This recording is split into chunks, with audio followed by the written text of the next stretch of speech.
wasn't a more perfect thing that a leader of the nation could have chosen to say at the time, other than, I can hear you.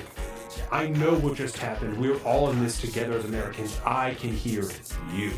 The body of the government. Yes. If you think about it as a body, has its own defense system that will fight for its own survival. Yes. And that's the nameless, faceless, gray suits that all work for it. They don't want to lose their jobs, and they might even believe in what they're doing. And so they're not going to let some random person that gets elected by some weird system that some people understand and most people don't dictate what the future of their lives are and the future of the country is. You are being actively stolen from when you pay them more money, when you have to pay taxes to buy anything, to get gas, to buy food, to buy anything, to pay your bills, you're paying taxes. Every time there's a transaction of currency, you're paying taxes. To not allow the government to further steal from you is not wrong.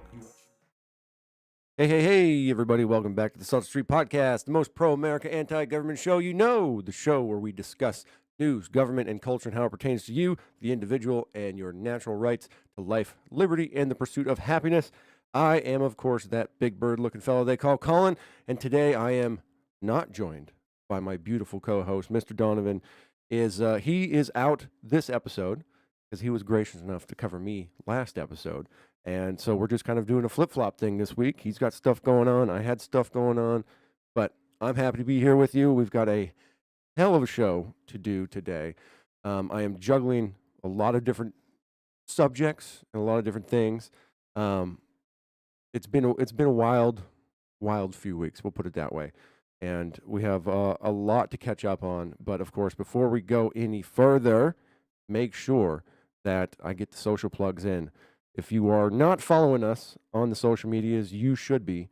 And that is Donovan's at alpaca_Donovan on Instagram and at Salt of the Street on X/Twitter.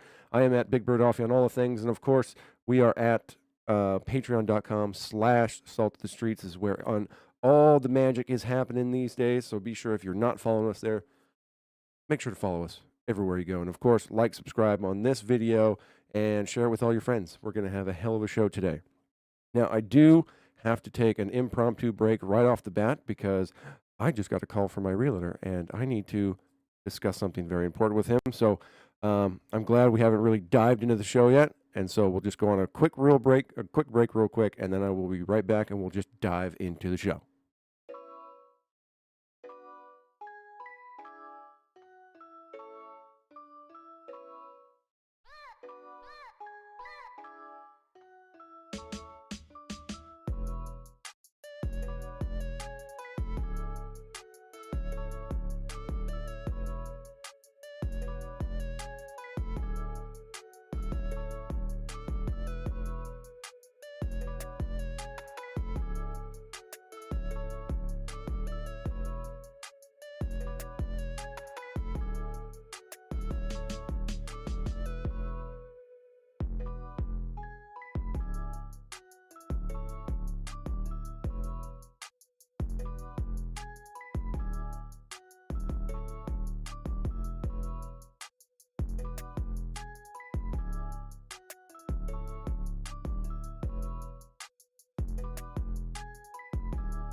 And we're back. Sorry about that. First little impromptu break there. Oh, dealing with selling a house is real fun, guys. Let me tell you, it's exciting, but it's stressful, and there's a lot of serious phone calls that need to be handled at the moment. We're gonna go ahead and move past that. Today, what's on the docket today? We're gonna be talking. We're gonna hit a quick little local story about some of the initiatives that Don and I have been talking about that been trying to work their way through the Washington State Legislature, and we've actually got a little bit of movement on a few of those, and so we'll get into that story. We got a bunch to catch up on as far as like the Trump cases go. There was some rulings that came out, some cases that got accepted by the Supreme Court, and people with lots of opinions about all of those. So we'll kind of touch on the Trump cases. Of course, primary elections We had Super Tuesday last week. It was very, very big and very, very unsurprising how that went. There is some interesting stuff to be had there, discussion-wise, about what happened on the Democratic side. So we're going to talk about all that kind of stuff. And then we have the State of the Union was done the other day. And boy, howdy, is there a lot to go through on that one. So I've got some of my favorite clips ready to go. We'll review those, discuss it, and we'll go from there. And then we'll probably take a quick break after that. And then we're going to talk about this insanity happening in New York City, where there are now National Guard and state troopers and a bunch of dudes in camo carrying AR-15s hanging around New York City subway. So we're going to be taking a look at that and then talking a little bit about illegal immigration and some crime that's been going on, because they all kind of pertain together. It's real bad. And then we'll shift over to some international topics. We've got a temporary port to be built in Gaza for humanitarian relief. That's a whole thing. There's some interesting stuff that's come out of a leaked communication from the German Ministry of Defense that indicates, surprise, surprise, the UK has British forces on the ground in Ukraine. So we'll be talking about that. And of course, there is Sweden just got officially accepted into NATO. So that's real fun. So we'll kind of talk about that and some of the stuff how that's going to affect the Eastern War going on over in Europe. So lots and lots to get to, lots of stuff to be had. So we'll just start right off the bat with our first local story. Hopefully I have the camera set up right. Boom! Look at that. I did it. Although I don't want that camera view. You guys don't need to see that one. Let me change that up. Oh boy. All right, stand by, guys. I'm going to switch that camera to that camera. If I can. I'm just going to disappear for a minute, and then I'm going to come back. Work. Maybe not. Cool. Well, I guess we'll just have to go back to the wide camera and adjust that during the break. Fun. All right. So, the Washington legislature approves 3 citizen initiatives. Now, there was a total of 6 that were presented by the people, and the legislature for a long time didn't even entertain seeing any of them, but finally they looked at 3, and then the other 3 initiatives will be looked at in the upcoming session this November. So 3 citizen initiative designed to lift restriction on police vehicle pursuits, prohibit income tax, and establish a Bill of Rights for parents of K-12 students are set to become law in Washington after winning approval, in the State House and Senate on Monday. And this was from, what day is this? This is March 4th, so this was this past Monday. The initiatives do not require the governor's signature, thank goodness, because he can get real sensitive about certain things. They will take effect 90 days after the legislature session ends, so that puts us at early June if lawmakers wrap up their work for the year as expected on Thursday, which I do believe they did do. I saw some stories about our lovely Governor Inslee finally finishing out his last legislative term, because he is not running for re-election anymore, and he will essentially be on the way out going forward. Let's see. Passage of 3 initiatives in one day is historic in Olympia. State lawmakers have only enacted citizen initiatives about a half a dozen times during the past 110 years, according to the Secretary of State's office. Now seems kind of crazy to me. I mean, if you have an initiative brought to the legislature by the people, kind of says you should probably do something with that. But that's interesting about the half a dozen times only over the last 110 years. Good Lord, 110 years. That's, do some math here. I'm curious because Washington State was done. Let's see. Washington State was founded in 1889. So it is 2024 minus 110. That puts it at 1914 was the last. Damn, that's a lot. Okay, anyways. Let's see.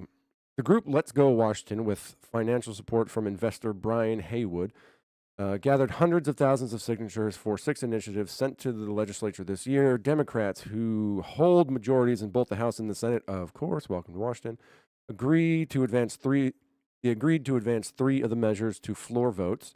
The 3 other initiatives to repeal the state's capital gains tax, scrap the Commitment Act and its carbon market, and make it easier for workers to opt out of Washington's new long-term care insurance program are heading to voters this fall. Now, those are very, very interesting concepts. Because Washington State itself does not have an income tax, which is fantastic, and Inslee's been trying to get that. I mean, the entire Democratic Party that's in control of our state legislature has been trying to enact that for a very, very long time because they love to steal money from us and spend it away in frivolous ways and projects that go nowhere because it makes them feel good about it. So we essentially, as the people, have, through this first initiative, made it known to the government that we are not interested in the income tax whatsoever. But on the other hand, we do have a pretty interesting state's capital gains tax, which it happens when you sell off or when you make a decent amount of money. There's a threshold, then you get hit with this particular tax. If I sold off some stock I sold off some stock this year, and I have to pay income or capital gains on that because it's money that you've made. It's not necessarily income, but it's like an investment thing. Selling a house, a lot of times I'm pretty sure you have to do that, although there might be some thresholds there. I got to talk to my accountant about that one and find out if that's going to be a thing or not. But either way, it's just another tax in a very heavily taxed state to begin with, that we shouldn't be paying. You shouldn't be allowing the government, state or federal or local, to be stealing money from your pocket like that. And so that's going to be a very, very interesting one. And I know for a fact the state legislature is going to fight very, very hard to not repeal that and to keep that capital gains tax in place, because our particular state legislature has a massive, massive spending problem. They're the type of people that like to max out the credit card and keep it maxed out and just make investments based off of the theft of our tax money. And then they find themselves in the hole, and they find themselves in positions that they cannot repeal these taxes that they inflict on us, because then that money's already spent. It's already invested. They can't afford to walk back this theft from its own citizens. So that'll be interesting. I'll be curious to watch that fight. I'm sure when the time comes, our dear friend Brandy Cruz of the Undivided podcast will be diving heavily into that. Looking to scrap the Climate Commitment Act and its carbon market. That's probably the feather in the cap of Jay Inslee as he's walking out the door. Excuse me. He's very, very, very hard for the climate change agenda. He always has been, always will be. It was his major platform when he was running for fucking president, for God's sakes, for a very long time. And it's kneecapped our entire energy infrastructure in Washington State, and it's made it single-handedly, like the Climate Commitment Act is single-handedly responsible for the insane gas prices we have in this state. We're one of the highest, most expensive gas or per gallon in the country. I mean, next to like places like California even, and we're top tier, man. I think we go back and forth between California and us for the top spot for most expensive gas. And that's because of all the government fuckery in the market for fuel and all the extra regulations that are involved. It's a very, very complicated system, which of course it is, because then people don't ask questions about it. But again, the Democratic-led legislature will be fighting tooth and nail to ensure that particular form of oppression stays intact, even though hundreds of thousands of people say we don't want this anymore because it's affecting the way we live our lives. And then, of course, the last one was the easier for workers to opt out of Washington's new long-term care insurance program, which, again, is one of the... This one was fucked up, man. I hate this law. it's kind of like reminiscent of like the Obamacare thing where you essentially are forced to pay into a program for some form of healthcare. And what this has to do is for like, ideally it's their end of life care that you need. It's something that we're supposed to put into kind of like Social Security, where everybody chips in, and then when you get old and you can't take care of yourself, and of course we're not going to even mention the fact that families can do that stuff for you, that it helps alleviate the financial burden of being put in a home or having an in-home caretaker that'll come and help take care of you as you dwindle away into nothing. From personal experience, I can understand how a lot of people don't get involved, or they like to step away when their elderly parents or grandparents start to go that direction. But it's always way better if the family can just figure out a way to take care of it. And a good friend of mine who's elderly family member has to be in a full-time home because of dementia type stuff and some really complicated end of life things. And what these facilities charge is insanely astronomical. So they use that kind of stuff as an excuse to force this quote unquote insurance program on everybody. We all have to pay for it out of our paychecks every single week or whenever you get paid. And it's one of these Ponzi schemes that will probably end up paying for nothing. It'll be pennies on the dollar to what your actual bill is at the end of the day. And in the meantime, we all just get forced into paying the state this extra money and hoping that it goes to what it's for. So that'll be really interesting to watch those things as we get closer into the fall. But let's not talk about the fall right now because the sun's starting to come out finally and spring is almost here. So let's enjoy that. So anyways, approval of the 3 initiative marks a win for the Republicans in the legislature, who generally support all 6 of the measures and fought to get them hearings and floor votes. Now, again, let's just reiterate the fact that the majority control of the state Congress and Senate did not want to hear these initiatives from the people. I don't know what else to say about that other than, what the hell are you guys doing? Democrats they love democracy in name only, but in all actuality, they just love to be authoritarian dictators who need to tell you what to do because they know better. And it's all for the greater good, for God's sakes. For Democrats, it has an advantage of cutting the number in half of measures that will go before voters this November, which should enable the party and its allies to concentrate on defending their priority policies that the other 3 measures target. Again, all the oppressive measures that are designed to reduce your liberty and steal money out of your pocket. We have a rundown below of Monday's floor debate and votes. Excuse me. I'm still dealing with head stuff, so you're going to have to give me some grace today. Real stuffy and coffee. So the Income Tax Initiative 2111 will prohibit Washington State and its local governments from imposing taxes on personal income. If the state decided that we had to have personal income tax, all of a sudden now, at the end of the year when you're doing your taxes now, we've been fortunate enough that there is no state income tax, so we don't have to file our own taxes with the state itself. We just have to do the federal, unless, of course, businesses and whatnot. There's a bunch of other ones. But if you're like a standard W-2 earner, just has a regular job, all you have to do is pay to the Fed, and that's it. In the state, 38 lawmakers voted for the initiative, and 11 all Democrats voted against it. In the House, it passed 76-21, which, again, all these people that voted to not prohibit a state income tax need to be thrown out of office. That is 100% ridiculous.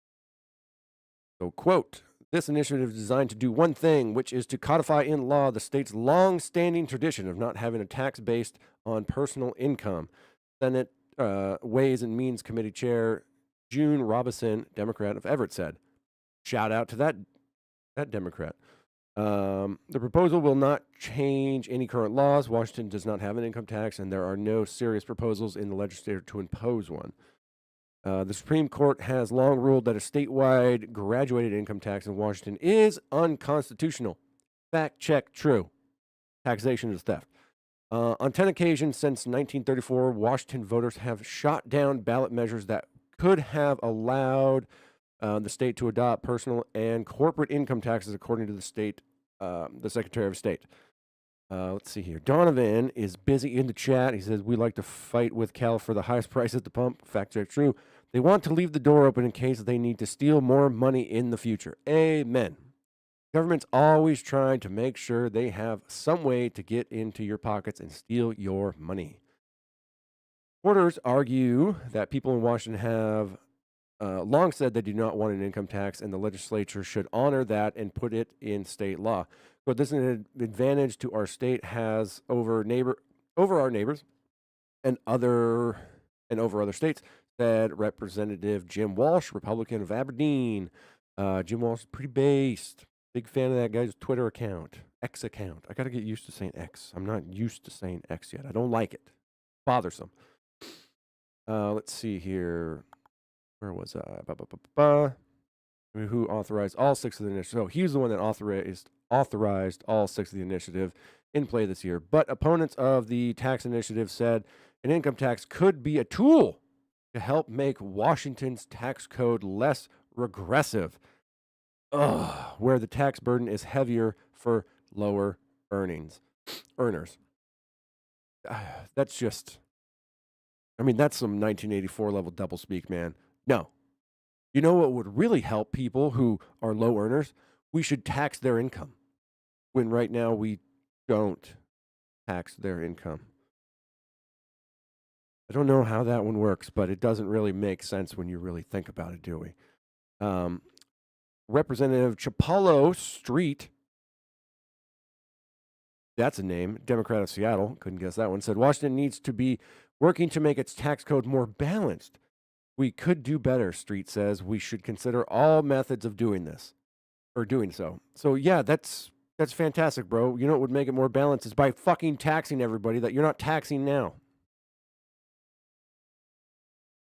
Tell me how that fucking works.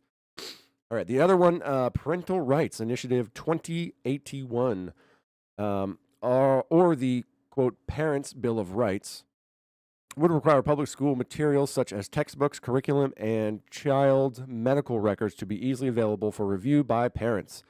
It would also allow parents to opt their child out of assignments and other activities, including or involving questions about the student's sexual experience or the family's religious beliefs. How is it the state's fucking business? Because when you're talking about schools, it's important to remember, when you talk about public schools, you're talking about state-run institutions. They're state-run learning institutions, quote-unquote learning. How is it that you, as a citizen, do not, by de facto, have full transparent authority to do, monitor, or whatever it is that you feel as a parent needs to be done within the public school system? That's fucking crazy. If we have to have a, quote, Bill of Rights within the state for you to know what kind of materials that your students are looking at and what's on the curriculum for that semester, that year, whatever it is, child's medical records, I don't even feel like that's the state's fucking issue to begin with. They shouldn't have any kind of concern over that. That is between you and a doctor, your kid and a doctor. But hey, that's fine. It probably has to do with vaccine history and that kind of shit because, that's all the stuff you have to hand over to the state when you want them to get involved in the public school system. And of course, this one's really interesting. Be able to opt their child out of assignments and other activities involving questions about the student's sexual experiences. How is that even a thing entertained by the school system? Not their fucking business, much less the family's religious beliefs. Again, I'm pretty sure we got a pretty big First Amendment that kind of covers all that shit that says that is not the state's fucking business. Oh, I know. I read through this the other day and I'm already getting upset again because it's just that insane. But hey, at least it was passed, so that's good. Again, I don't like the fact that these existing freedoms and liberties that you should already have, especially pertaining to like as a parent has to be codified by initiative by the people to reinforce the fact the state can't oppress you in those manners. But it did pass unanimously through the Washington Senate. Many of the rights outlined in the initiative are already in state or federal law. This initiative seeks to clarify all these rights and inform parents in clear and straightforward terms what they can expect to know, said Senator Lisa Wellman, Democrat from Mercer Island. Democrats emphasize the Parents' Bill of Rights doesn't change any protections or for marginalized groups.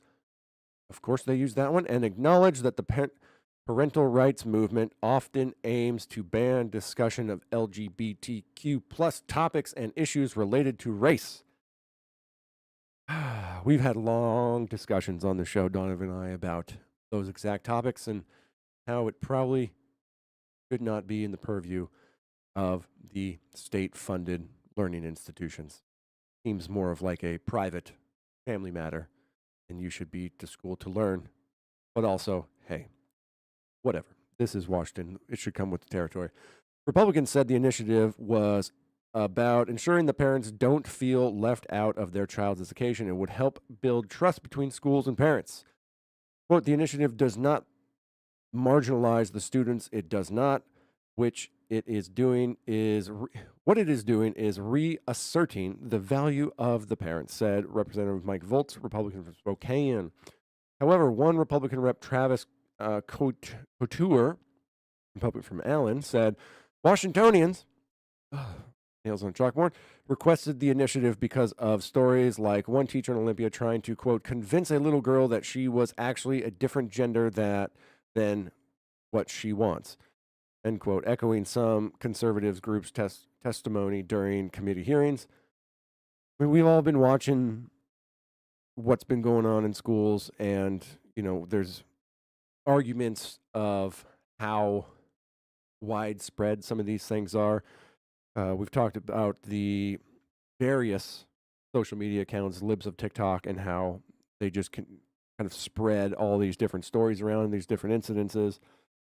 And the only thing I can really say to that is one case is too much.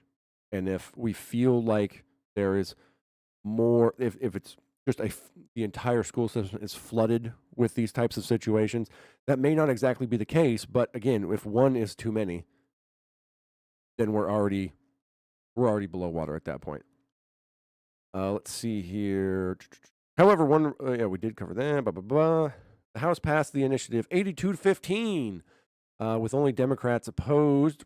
Representative Nicole Marcy, Democrat of Seattle, echoed educators and LGBTQ plus groups who told lawmakers they were glad to hear the initiative would not impact existing law, but said the language was confusing and could cause alarm among marginalized youth.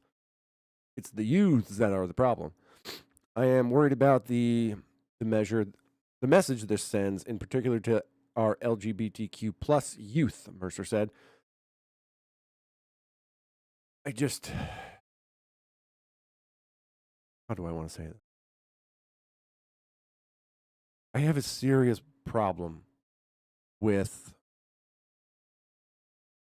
the severely increased amount of attention it seems to be that more and more adults are severely interested in the sexuality of the youth. I don't know if it's always been there, and again, because of social media and the internet, we just see more cases of this all the time. But I have a hard time understanding why this is somebody else's concern. It's not your child. I don't understand what your interest is, and it generally gives me some concern. Now, I can understand there are a lot of circumstances where, a teacher might be witnessing a student struggle with something, and they might be in a bad situation at home or whatever it is, and they might feel a cause to intervene or something like that, and that's definitely a case-by-case basis, and I'm sure that does happen. I'm very, very sure that there are situations where there is a kid who has a very bad family life, or maybe has a very, very strict, oppressive family life, and they're being abused in a manner because of something that the kid's going through, and in which case the teacher feels like it's their place to step up. But especially on the political level, the generalized interest in the sexuality and the gender of the youth is not something that I can just ignore. It's just there's too many red flags in my mind that just this is sketchy and I don't like it. Very, very upsetting. But hey, if that's just their cause du jour, which it probably is, I would imagine most of these people just do it because it's their voting bloc, it's their party's affiliation, it's the generalized people they're trying to get out and activate for the vote, and then they just say the things. I would really hope that's actually the case, and they're just incidentally doing the damage that they're doing to society as they push through this, but it still makes me question, and it makes me want to keep my eye on these people very closely. Second. Got that. See here. So the last one, police pursuits. Initiative 2113 would give police in Washington more leeway to pursue suspected criminals by erasing restrictions on when they can undertake vehicle pursuits. The legislature put limits in place in 2021 as part of a suite of policing changes passed in response to the 2020 murder of George Floyd in Minneapolis and other high-profile police killings. Reforms aimed at reducing the potential for violence and death in police responses. The other way to put that would be because of the defund the police movement that happened because of George Floyd and everything else that happened during the Summer of Love. I mean, we had our own severe police issues and have in Seattle for a very long time. And so this doesn't surprise me. And, essentially these things get in place, and then next thing you know, crime is through the fucking ceiling because law enforcement has their hands tied behind their back. I am no great proponent of the arbitrary authority that we give law enforcement. But at the end of the day, we've seen what's happened with them having to operate with their arms behind their back. And I mean, I fell victim to crime because of this, I would assume, because it's just when you reduce the consequences for breaking the law, people will continue to break the law more and more and more every day. You need examples. We'll later on today we'll be discussing the response in New York City because of the incredibly failed reduction in crime policies over there. California, I mean, Portland, Seattle, I mean, everywhere. There's examples of this all throughout the country for anybody that really took this whole defund the police movement very, very seriously and actually passed in legislature and regulation to really make it that police can't enforce the law. Excuse me. All right, let's see here. Today, an officer can initiate a chase if they have reasonable suspicion that a person in a vehicle has committed or is committing a violent offense, a sex offense, domestic violence-related offense, driving under the influence of alcohol, or trying to escape arrest. There you go. Under the initiative, an officer will be able to engage in pursuit if they have reasonable suspicion of reasonable suspicion a person has violated the law. Civic and law enforcement leaders and Republican lawmakers say the constraints on chase have emboldened criminals and contributed to an increase in crime. Police accountability advocates say changes in state law have led to a decline in high-speed pursuits and fewer bystanders being injured or killed. I would imagine, like, yeah, okay, if you don't get in a high-speed pursuit with somebody, they're less dangerous. But how often was that really, really, really happening? The Senate passed the measure 36-13 with only Democrats opposed. We can, quote, we can take a major step right here, right now, to protect public safety, to protect our citizens, said Senator Mike Patton, Republican of Spokane Valley. Quote, it's not going to solve all the problems, but it will go a long way to make law enforcement better able to do their jobs. The effective date of this couldn't come soon enough.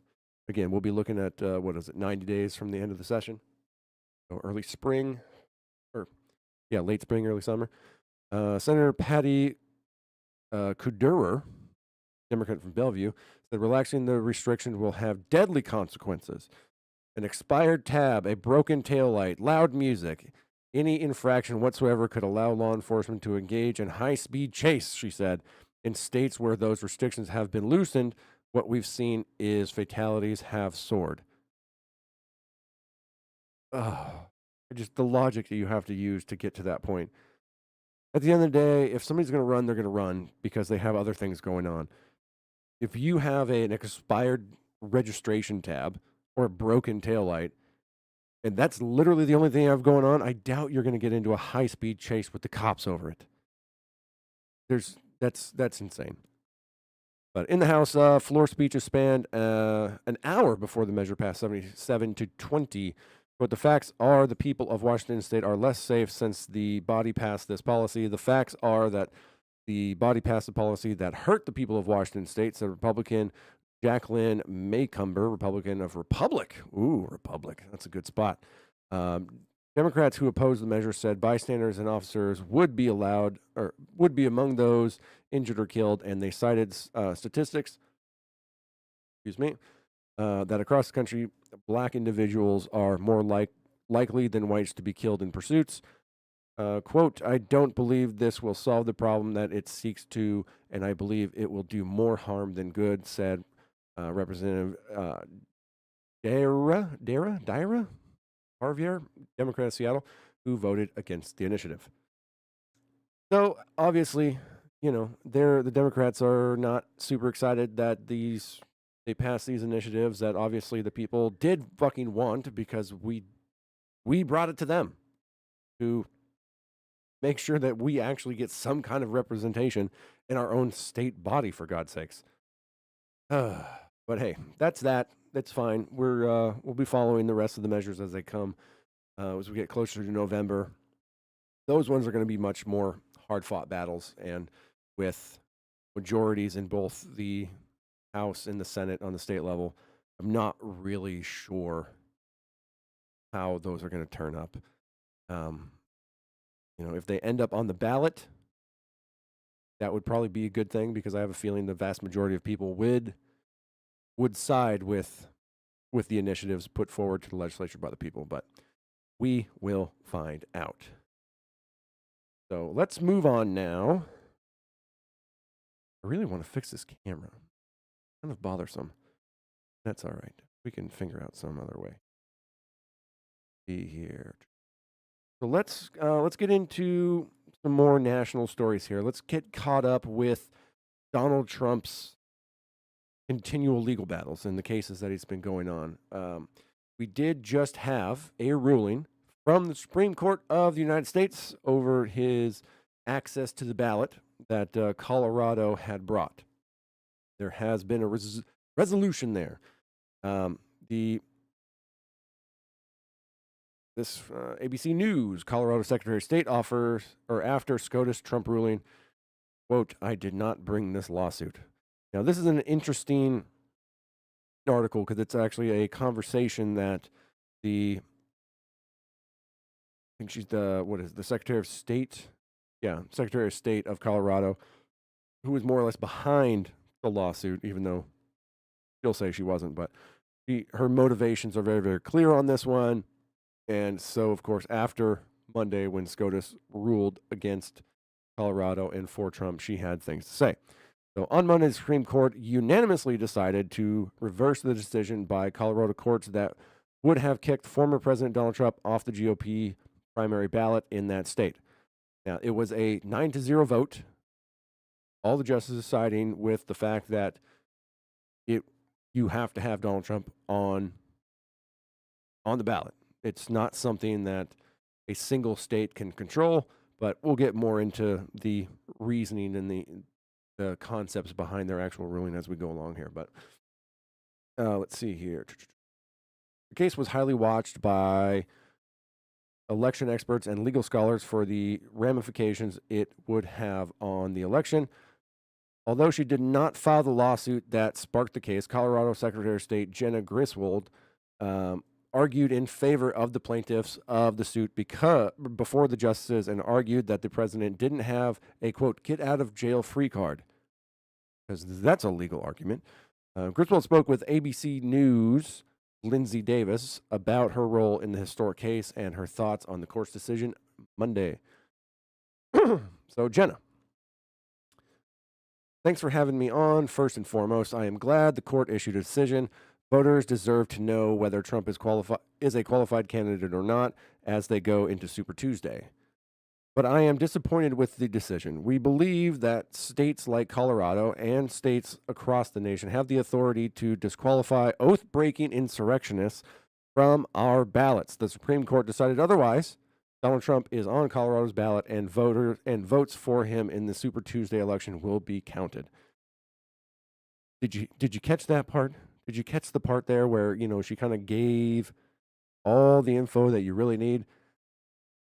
The authority to disqualify oath-breaking insurrectionists from the ballot. Where to even begin with this? So, we know what generally happened on January 6th, right? There was a big hullabaloo. There was a giant investigation, primetime hearings during, on all the major networks in Congress. There was the impeachment for it, and he was acquitted. Done. Which would mean he wasn't, if his impeachment was acquitted over charges of insurrection, then he's not an insurrectionist. He's never been charged in a federal court as a insurrectionist, never been found guilty of being an insurrectionist. So she's talking out of her ass now. This is all emotion. This is all the feels. She just says Donald Trump is an insurrectionist who tried to overthrow the U.S. government on January 6th. And so, because that is my truth, he doesn't deserve to be on the ballot. But that's nonsense. So ABC News Live, they asked her, experts from the start thought that your case would be an uphill battle, and indeed the court wasn't. Excuse me. The court was unanimous in their decision. So why was it important for you to press on, knowing that you would anger so many Republican primary voters in your state? Griswold, to be clear on two issues. I did not bring this lawsuit. Okay. Actually, Republicans and unaffiliated voters in the state of Colorado filed this lawsuit because they believe it is not a good thing to have a disqualified candidate on a ballot that could lead to the disenfranchisement of unaffiliated and Republican votes. Second, I also think it's noteworthy that I have always said that I will follow the Supreme Court's decision. Fighting for democracy is never the wrong thing to do, and at the end of the day, there have only been two courts who have looked at the question of whether Donald Trump engaged in insurrection. They both determined that he did. Yeah, that's interesting. So the thing that it just really boggles my mind about these things is the fight for democracy. The fight for democracy. You know what would be really, really democratic?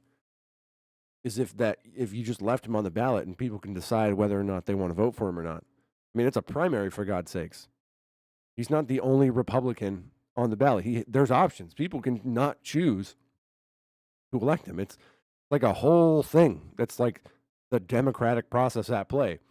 But I think the more democratic thing, in her mind, she thinks the more democratic thing is to remove the choice from the voters so that you just have to pick someone else because he's not allowed to be there anymore. That seems pretty authoritarian to me. I'm not going to give you choice. I'm going to make you vote a different way because because Orange Man bad. Orange Man tried to take over this country and tried to should remain in office for life, which we have more videos to get to later. You're going to like the response after this. Let's see here. ABC News once again says, how would you respond, though, to Republican voters who might say to you, quote, why not trust me with my vote? Why limit my choice? Griswold says, well, ultimately my job is to uphold the law and the Constitution. Could be. And where there is what many would say is pretty clear language in the Constitution about whether someone is disqualified or not, my job is to look at that.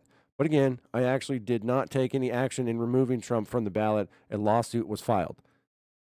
Yeah, she's just got this nice little third degree away from everything. So, like, even though she was totally behind it, she didn't actually file anything. She's the one that made the arguments. But no, she actually didn't do it. So it's not her bad that this happened. A lawsuit was filed actually against me asking a court to stop me from putting Trump on the ballot. That then went to the Colorado Supreme Court, who said that Trump is disqualified because of his role in the insurrection, and that the president or former president is not above the law or the Constitution. Section 3 of the 14th Amendment applies to him. But again, president, the office of the president, he did not engage in insurrection. There was not an insurrection on January 6th. For God's sakes, it was a riot with a bunch of, it's just, the argument is so nonsensical. I'm so tired of hearing the language of insurrection this, insurrection this.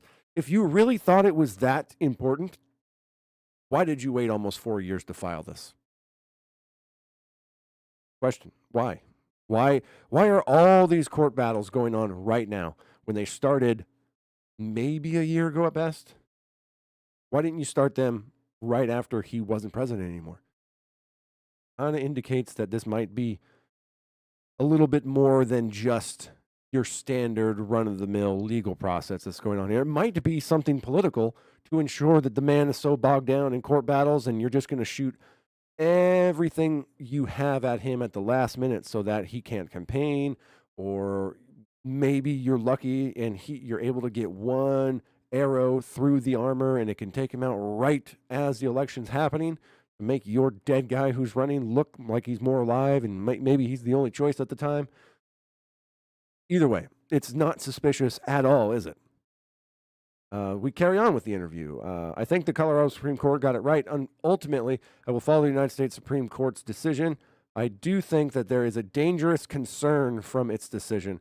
It does leave up to Congress whether to take action to disqualify federal candidates who are oath-breaking insurrectionists. Again, there it is. That is highly unlikely with this Congress, and so it pretty much leaves open a door to ballot access for oath-breaking insurrectionists to run for federal office. Oh, man. So at the end of the day, what she's talking about there is the way the Supreme Court decision came down. They did unanimously decide that he is on the ballot because even the most liberal justices on the court were saying, well, was he charged with insurrection? Was he convicted of insurrection? No.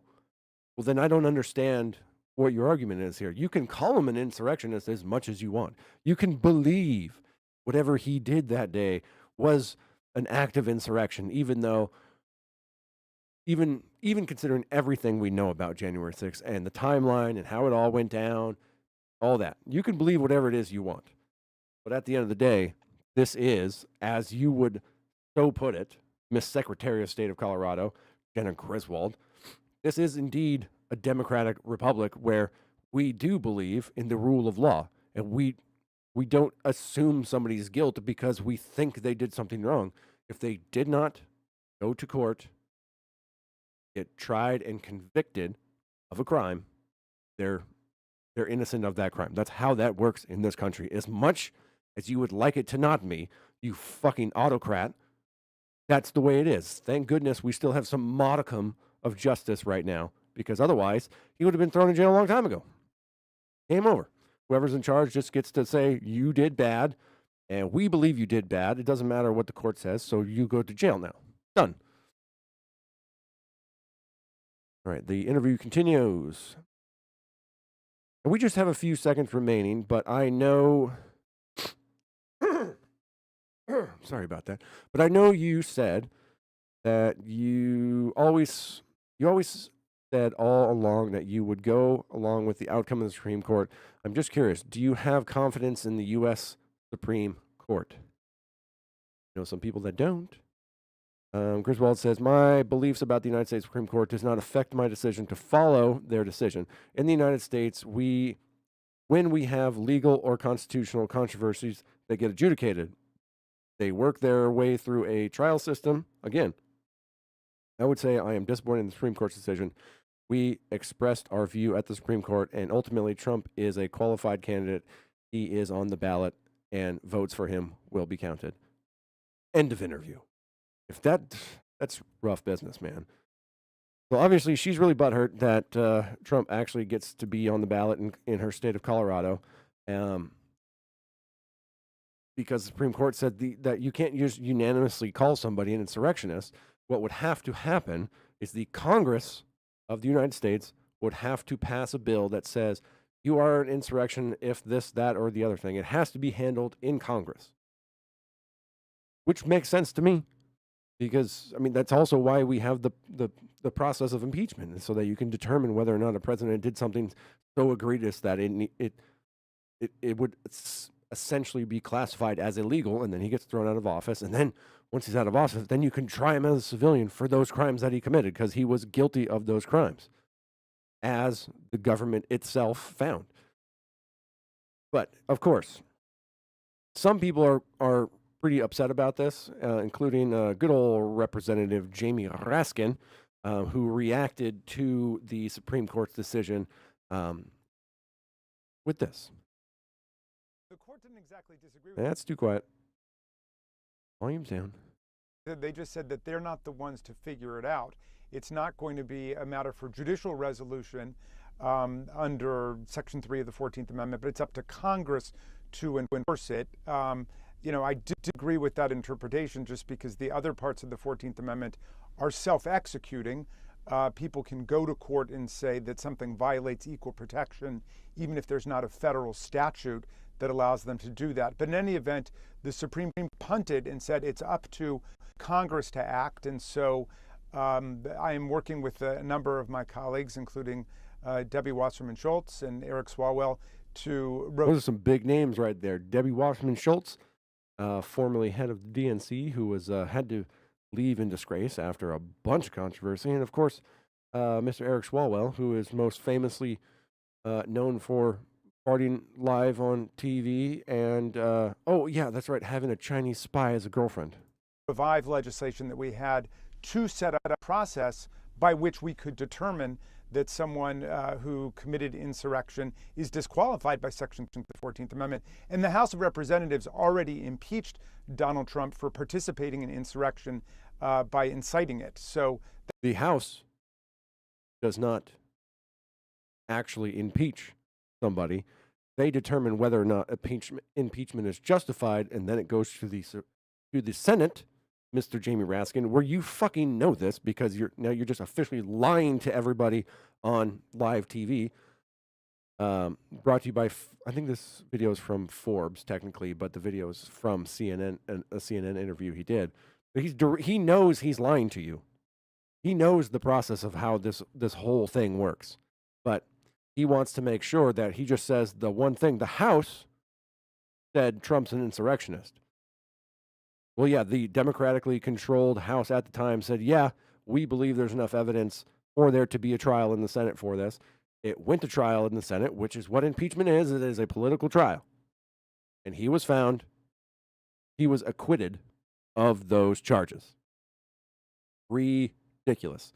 But he and his buddies have decided they have the legislation, they brought it up, and of course it's not gonna fucking go anywhere because right now they don't have control in the Senate. In the House. So it probably won't even get a floor vote. It probably won't even get what do you call it? Probably won't even get heard be honest. Oh, Deborah's in the chat. What's up, Deborah? House indicted, right? Yeah, the House indicts the, and then the Senate convicts or not. So yeah, that's kind of like your grand jury meeting saying, yeah, we're going to bring charges against Donald Trump for something. They go, okay, cool. Well, now we're going to put this into court, and then the court being the Senate, and they go, no, we find that there's not enough evidence. Bang the gavel, he's acquitted.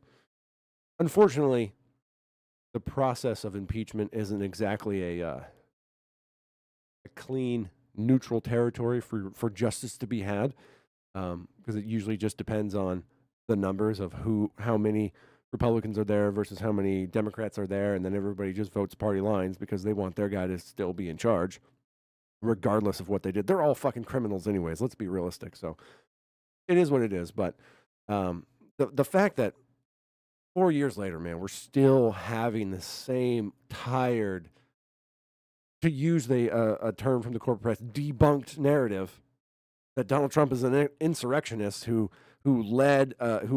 attempted to lead a coup on the United States to maintain power back in January 6th, it holds no water, none whatsoever.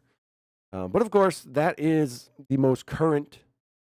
That's just one of the trials that are going on now. So that one's kind of done. Raskin out here. Oh, he deleted it. Damn it. I'm looking at some chats and they're not exactly coming through. Hopefully they will. But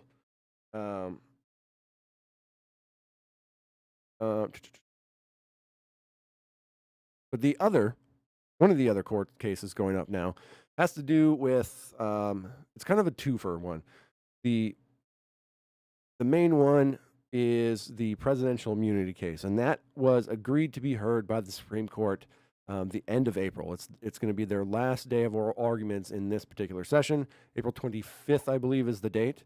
And this is involving two separate cases that it's a I don't know if it's a tactic or what it is, but I don't know what you'd call it, I guess. But the primary one is the Georgia case of election interference and all having to pertain with the false electors or the phone call he had with the Secretary of State it had to be Georgia, saying, I only need 15,000 votes. I need you to find those 15,000 votes because he, as the president, believed there was some form of fraud so that they would have to, he believed he could win that state. And if the Secretary of State did his job and looked into it correctly, Donald Trump honestly believed that the votes would have been overturned enough to be able to get him that state. But now he's being charged with election interference there, among other things, and he is claiming to have presidential immunity over that because as the president of the United States, it would have been his duty to ensure that it was the safest, most secure election of all time, right? And he would have to do everything in his power as the executive to ensure that the people's vote was representative of what the people voted for. And so that calls into question the concept of presidential immunity. I wrote about this in our article this past month, so if you haven't read that, you can check that out.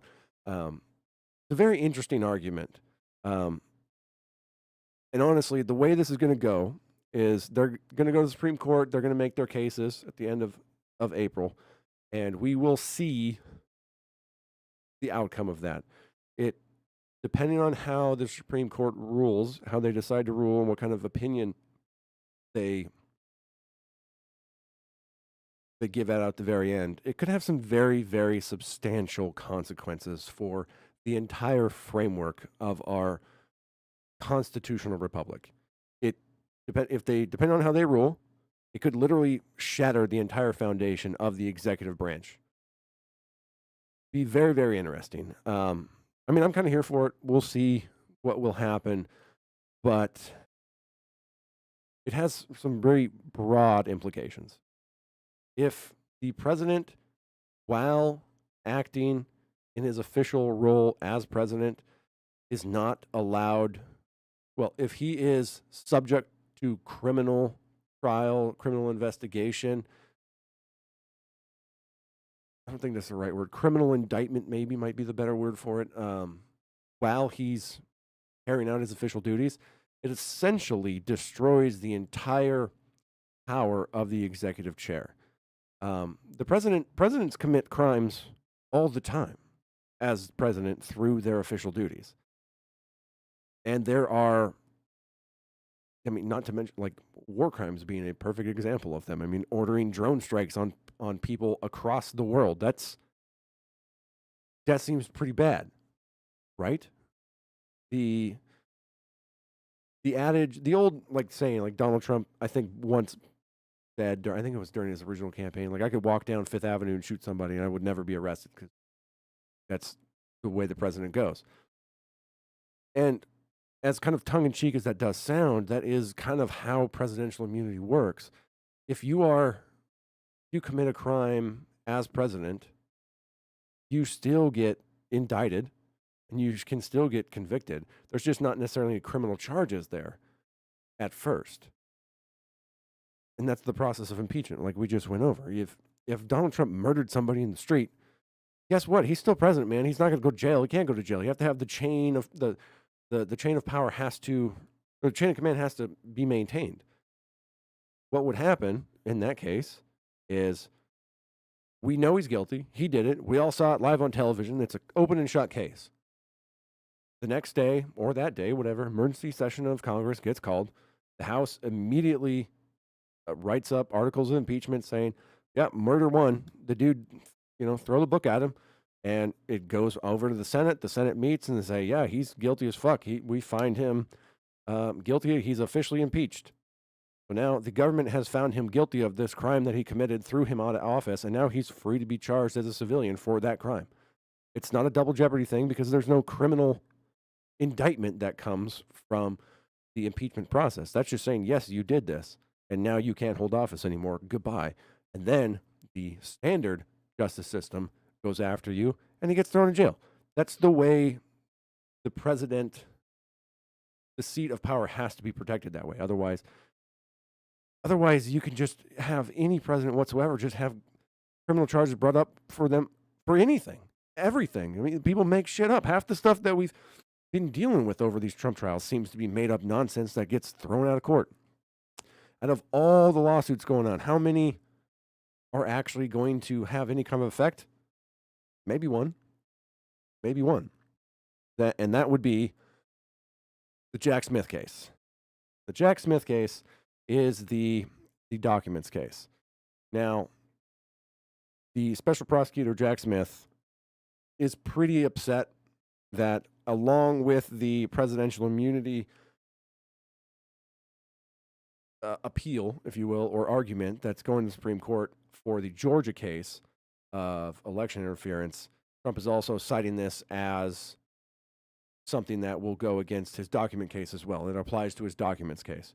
Now, the U.S. prosecutor, the special prosecutor, Jack Smith, is not happy about that at all because he just sees this as a delay tactic. Reuters reports, Trump prosecutor calls immunity bid in documents case a delay tactic.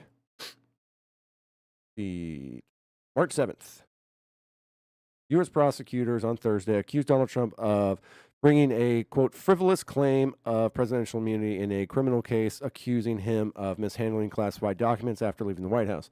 The move by Special Prosecutor Jack Smith is an effort to block the former president from using an immunity claim to delay trial after the U.S. Supreme Court agreed to hear oral arguments next month on his claim of immunity in a separate case accusing him of trying to overturn the 2020 election defeat. Quote, because Trump advances an entirely meritless claim that could not provide him any relief, even if correct, the court should deny his immunity claim, Smith argued in a court filing. Quote, that frivolous claim is offered for one transparent reason, to delay the trial. Immunity claims, unlike other legal issues addressed before a trial, can usually be immediately appealed. Trump's immunity appeal in the election-related case has caused months of delay. Smith said all the conduct charged in a 40-count indictment against Trump occurred after he left the White House in January 2021 or in January 2021, and would not be covered even if presidents are entitled to protection against criminal prosecution for official actions. Trump, the Republican presidential candidate, has agreed that the charges stem from the official decision he made in his final days as president, including a reported move to designate current records as, quote, personal rather than belonging to the United States government. Prosecutors have said that documents related to issues including nuclear weapon capability and U.S. vulnerability to military attack and could not be construed as personal records. Now, this is all kind of stuff we've kind of discussed as information about like the Mar-a-Lago raid and all that stuff has kind of come to light. And so there are legitimate questions about some of the documents that he brought with him. And I'll be very curious how it goes, but it is also interesting to kind of on balance with the special prosecutor that just came, or the special investigation, whatever it was, that just came after Joe Biden and his issue related to all these documents that he's gathered over fucking 40 years. Where essentially the prosecutor, or the investigation in the report said that he was just kind of too old to be held to account for it. And if he's too doddering, if his mental state isn't there and he doesn't remember anything, if that's really the only defense for why Joe Biden didn't get charged for essentially the same exact crime that Donald Trump committed after leaving the White House with the documents, I don't understand how this is going to play out. They're of similar age, but also they're not even semi-similar as far as cognitive ability goes. And so if the only defense to why you broke the law is I'm too old and I don't remember when I became vice president or anything like that, like Trump doesn't have that defense. So I'll be very interested to see how that happens. And I also, looking at the arguments to this, what I think is probably just another delay tactic too. I mean, I don't understand how presidential immunity could get him out of the documents case. It really doesn't make sense to me. What I would like for all these people to go to jail for these documents. Let's be honest. I've seen people in the military get their lives ruined because they accidentally opened up. How would I put this? They accidentally made an issue. They made a mistake with classified material, in which case it was not where it was supposed to be, or it was transported somewhere, and they instantly got kicked out of the military and were loaded with fines and dishonorable discharge and really, really, really bad shit. I mean, it is not it should not be. What was the kid on Discord that had those leaks about all the? He was like an Air Force National Guardsman or something, like Air National Guardsman, that leaked a bunch of crazy ass shit on Discord to his buddies. And I mean, they mobbed the dude's house. The SWAT was there. They took him away and they locked him up and threw away the key. There's no difference in this, essentially. I mean, Joe Biden, we found out from the Robert Hur investigation that he gave all this classified material to his fucking ghostwriter so that he could write, quote unquote, his book, his biography. I mean, what are we talking about here? Trump had a conversation with somebody that we know of that where he mentioned like, oh yeah, I mean, this was all classified or whatever. We're talking about the same things here, man. And so depending on how this goes down, the imbalance and justice in this is going to be very, very interesting to see. But as of right now, that's kind of where we're at. We'll see what happens. I mean, it is going to be a delay tactic, obviously. If I was being tried for something I didn't think I was guilty of, or that everybody else is guilty of, and I'm just one guy, and you're just coming after me because you don't like me, I'd be using every single tactic that I had disposal to like try to stretch this out as long as possible and just not have to deal with it. But we will see how that turns out. So now we have a couple more things here. Oh, this was a good one. Okay, we're gonna take here a little break after this video, and then we'll get back into some other things. We've got a bunch of stuff coming up. This is gonna be good. So this, I leave you with the insanity of the mainstream media via our lovely Rachel Maddow talking about the Trump immunity claim. Now, if you think about the court. Too quiet again. Come on, Rachel. Get up there. Now, if you think about the court as the Supreme Court of the United States and a rational actor and a decent one, that was a reasonable supposition, and it just turns out they're not that. In your opinion. Incremental bit of progress here. The important question here is not whether the Supreme Court is going to decide that Donald Trump and all presidents are immune from prosecution for things they commit, crimes they committed while they were president. Exactly. It's actually exactly what it means, because you have no understanding of physics, or civics. Civics and how the government actually works. I mean, it would be fully insane for them to actually side with Trump here, right? The conclusion that we can arrive at now based on what they have done without having to wait for the ruling is that they are ensuring that Trump will not face trial. And when they inevitably rule that presidents aren't immune from prosecution after they leave office, what that will tell Donald Trump, if by then he is president. I love this jump to conclusions. What's coming? What's coming? Dictator for life? Is that he can never leave the office of the presidency. Right. And if he is voted out in 2028, he cannot leave office, and he is willing to he is welcome to commit any crimes he wants to, as long as he is still president, in order to ignore the result of that election and stay in power for life, because otherwise he is going to go to prison when he gets out.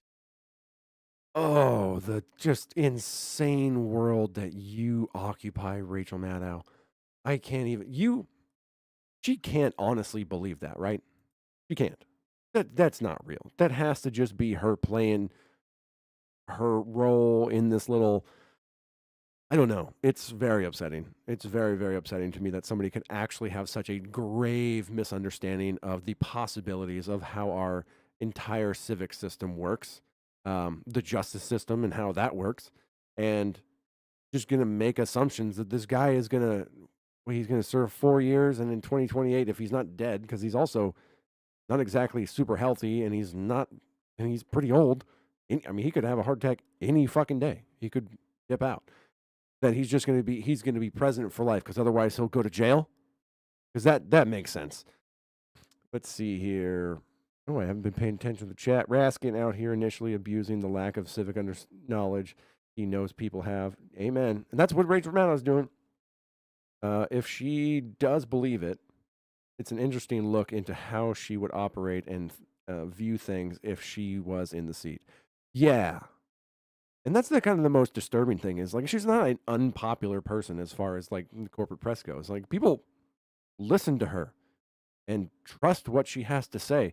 And then they take that insane view and carry it forward and kind of, like, move through their life, assuming that's the way things go. And then next thing you know, I mean, this is going to be an interesting thing, I think, for psychologists to study a few decades, is whether or not what we call Trump derangement syndrome now is some form of actual mental health problem. Because, like, it's insane what she's talking about. It's absolutely insane. There's nothing to indicate whether legally throughout history. I mean, the closest thing you can get is to go back to the fucking Roman Republic. And there was some fuckery around there with there was a two-president system at that time, the two consuls. They were both in charge, and every now and again, because something would be going on, one of them would have to declare themselves a dictator, take sole command, and then eventually give that power back up, which, for the most part, they did for a while, and it kind of worked out. But there were cases where consuls would make themselves dictator because it wasn't so much, they weren't, the corruption that we have in the judicial system now is nowhere near what it was like during, like, the Roman Republic era. Because if they didn't like you or they didn't like what you were doing, like, the Senate could just throw bogus ass charges on you and just have you murdered. the minute you left office, you would just be dead because that's the way justice was handled back then. And so there were periods of history where consuls kind of just became dictators and they just stayed in charge for a while and they dealt with their enemies that way. And then once the danger was done, they could go back to civil life because of if they would have given up power at the time, they get a knife in the back. That's the way that went. But that has nothing to do with the way our society works and how our government works. Everything that she just said was insane, was 100% insane, not founded in any form of reality whatsoever. So, with that, ladies and gentlemen, we're going to take our first official break, and then we're going to come back. We're going to talk some 2024 primary. We're going to talk some State of the Union and more. So we'll see you guys very, very, very soon. If before I leave, plug the socials. Let's see here. Hit the button. If you're not following us, make sure to follow us on our personal Instagram or our personal social medias. Donavan is at alpaca_ on Instagram and at Salt of the Street on the Twitter /X Machine. I am at Big Bird Offie on all the things. And of course, you're watching us here on our Salt of the Streets YouTube, youtube.com/Salt of the Streets, where we have all of our stuff. But of course, if you really want to get into the good stuff, go over to patreon.com /Salt of the Streets. Become a patron. Help us make more, better content. We've got a new SOS ID that's been out now for a little over a week. That one was, I sat down with my buddy Tyler. We had some very good discussions involving his Army career, his brewing career, some relationship stuff, some dieting stuff. It was very, very healthy. It was very, very good. So I suggest everybody go over there, become a patron, and get your hands on the unedited version of that conversation. The edited version will drop here 15th, so just about a week. That'll be right here on our YouTube. And yeah, we've got tons more in the can coming up. Some really, really good stuff. The only way you can get premium access for that, which the latest episodes of SOS ID, I will say, there's it's not just an uncut version of what you're getting from the regular SOS ID show, but there's some patron-only content that we've been getting into at the beginning of the show. So highly recommend everybody go check that out. So anyways, I'll be back in a few minutes, and we'll dive into some more stuff. See you guys on the other side.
Okay, we are back. Thank you, ladies and gentlemen, for joining us. This is part 2 of today's episode. It's a little bit of a different episode.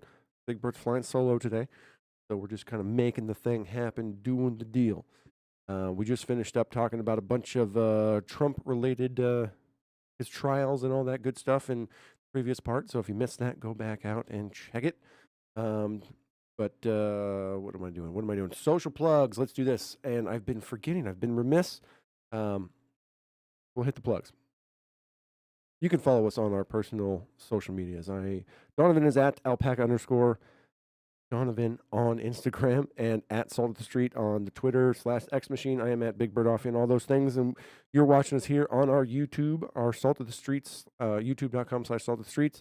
And of course, our patreon.com/Salt of the Streets is where you get all of our cool, awesome extracurricular stuff that we do, including our men's mental health show, SOS ID. And it's also a great avenue to get to know me and Donovan a little bit more personally. We kind of open up. We have some big chats with some of our friends and sometimes just between us over there. So, but this, I've been remiss. I've been remiss all episodes so far. And I want to say big shout out to Mr. Zeke Gaza, our executive producer. He sponsors everything we do here at Salt of the Street. So big shout out to you there, big guy. And if you want to become an executive producer just like Zeke, you can subscribe to our Patreon, top tier, get all the goodies.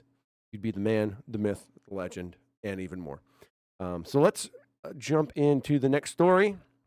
Let's get updated on we just had Super Tuesday last week.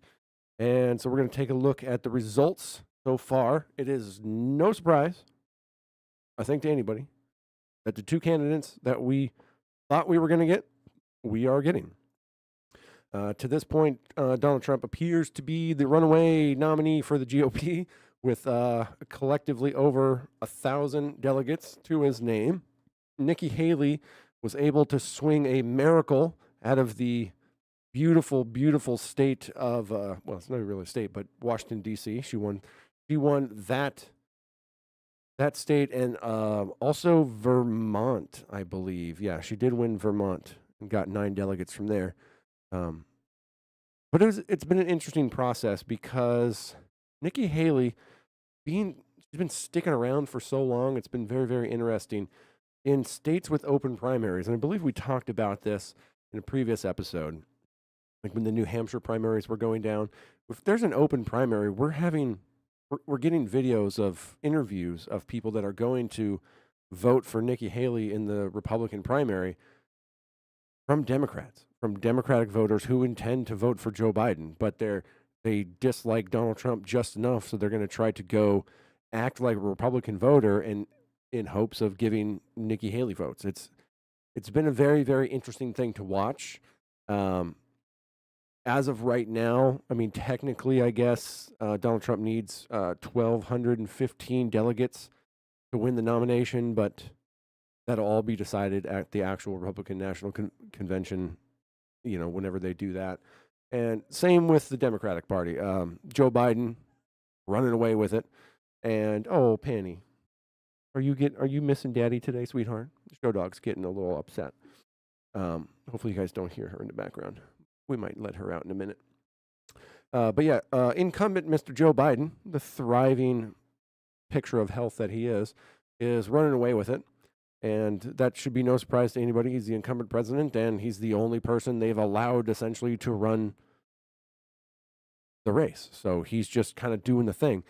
The interesting thing about this whole process is that there are, we have Dean Phillips who dropped out. He was kind of in the wings trying to get, he was trying to run his own little campaign for a little while, and he has gotten 0 delegates so far. And Marianne Williamson, the very interesting person that she is still sticking around the race, just kind of doing her thing, but obviously has 0 delegates to her name.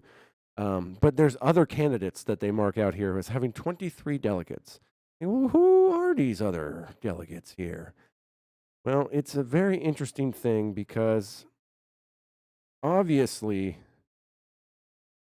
as we will discuss when we hit our international block a little bit more, the Democrats have a big problem right now in Joe Biden, and that's because their voter base Is it Minnesota? Or Michigan, Minnesota and Michigan. Well, we can start with this one, but a giant block of their voter base, the progressive voter block, is incredibly anti-Israel to the point where, well, we'll just say they're very, very pro-Palestine. And while this primary has started to go, there's been this weird kind of grassroots movement of boycotts, votes, protest votes against Joe Biden, in what some people are calling the uncommitted category. It's not exactly always uncommitted. Sometimes it's just different states have different versions of it, and there's been different things in every state, different kind of campaigns, more or less, for it. What does it tell you that every poll shows Americans don't want Trump versus Biden, and that's exactly what we have. That's democracy at its finest, baby. That's democracy at its finest, right? That is two powerful groups that run politics telling you what you can and can't vote on. They give you your choice. We don't actually have the choice. So that's a good one. But yeah, anyways, this uncommitted vote is always coming from people that are protesting essentially against what we'll say Joe Biden's blind allegiance to Israel as the Israel-Gaza conflict has been carrying on. And in multiple states now, they've gotten a lot of votes for it. In Minnesota, for example, uncommitted, at 18.9% of the vote, 45,914 votes. They gained 14 delegates in an uncommitted status, which is, that's a decent amount, man. That is a decent amount now. Who, I don't know what ends it really means. I don't think there's any tangible thing that's going to happen from the uncommitted delegates. That just means they go to the Democratic National Convention, where they will pick Joe Biden to be their president. They don't technically have to throw their allegiance behind him, but of course they're going to. They're not going to pick anybody else to do it. But Minnesota was a big one, and so was Michigan. Michigan, boom. Michigan, over 100,000 votes for uncommitted, 13.2%. The delegates weren't as much in this one. Michigan's a very big state with big populous centers like Detroit and stuff like that. But still, there's another 2 delegates gained right there.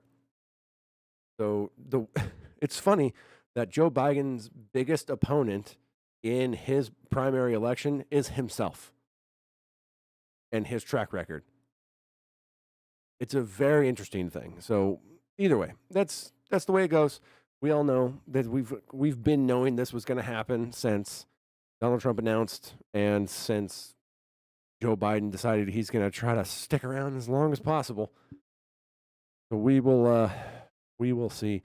Get exactly when. Let's take a look. See here. When is the DNC 2024? When is that coming up? Where is it's in Chicago? July. Okay, so they'll be doing that scheduled to be held August 19th through 22nd, 2024. So that'll be good. That's when they will know whether or not we actually pick Joe Biden or not. And then July, that's the Milwaukee.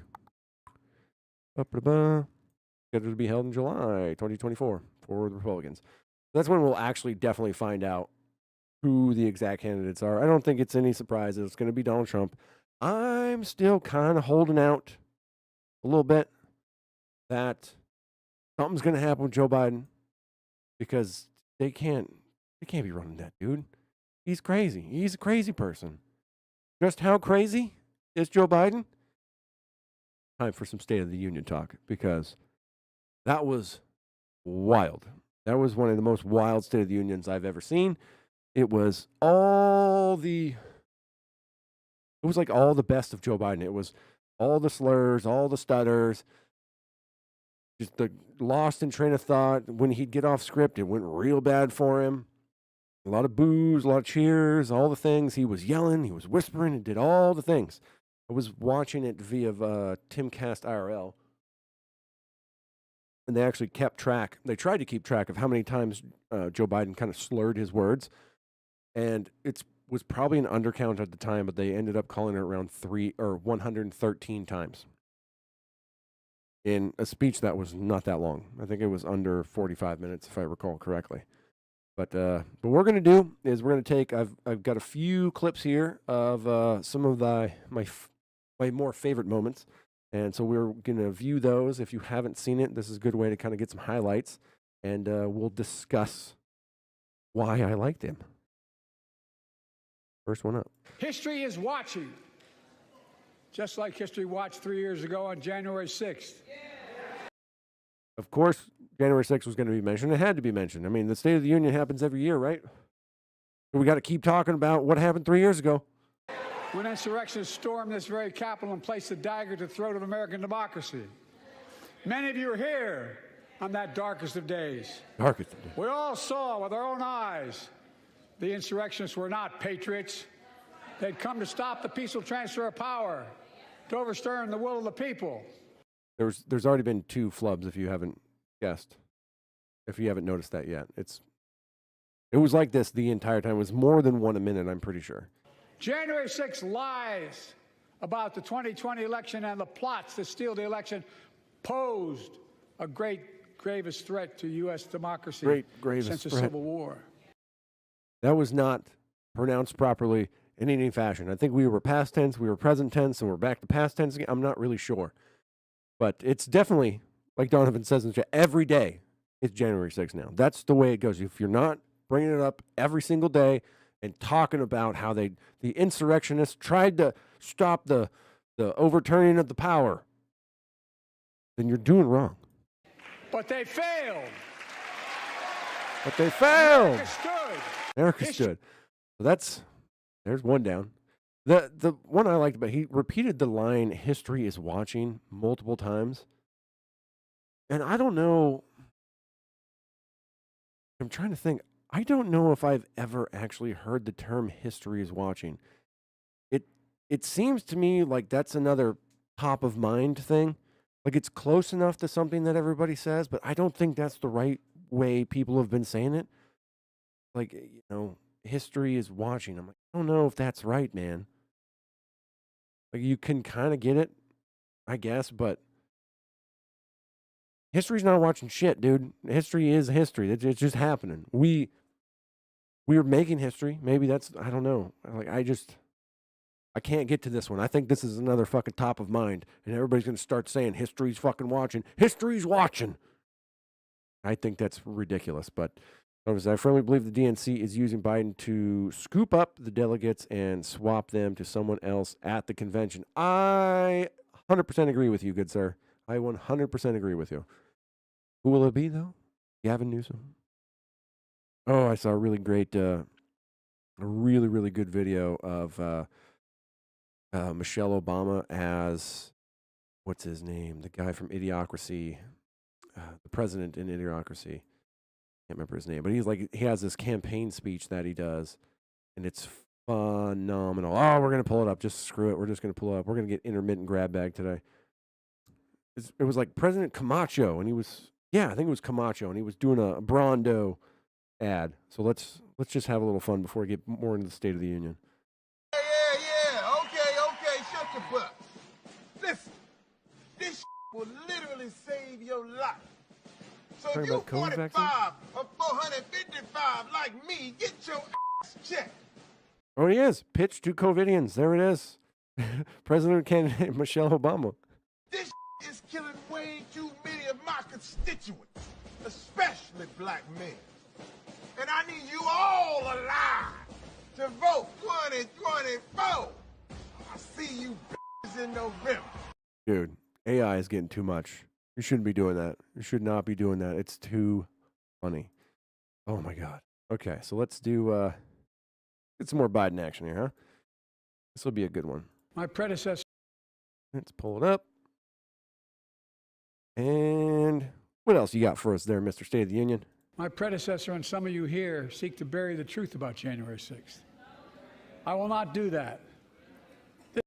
I've already done that. I made sure nobody got the tapes to find out what was going on. Then as soon as the tapes got out, we had to fire Tucker Carlson because he was showing everybody. This is the moment to speak the truth and to bury the lies. Here's the simple truth. You can't love your country only when you win. Does somebody want to tell that to Hillary Clinton, please? Or any election where the Democrats didn't maintain power?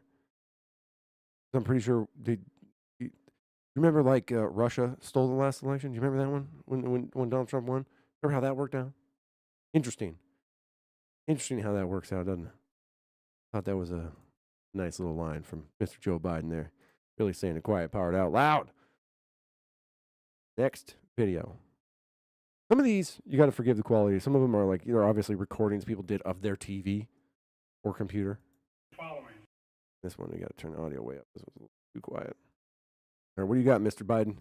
Following.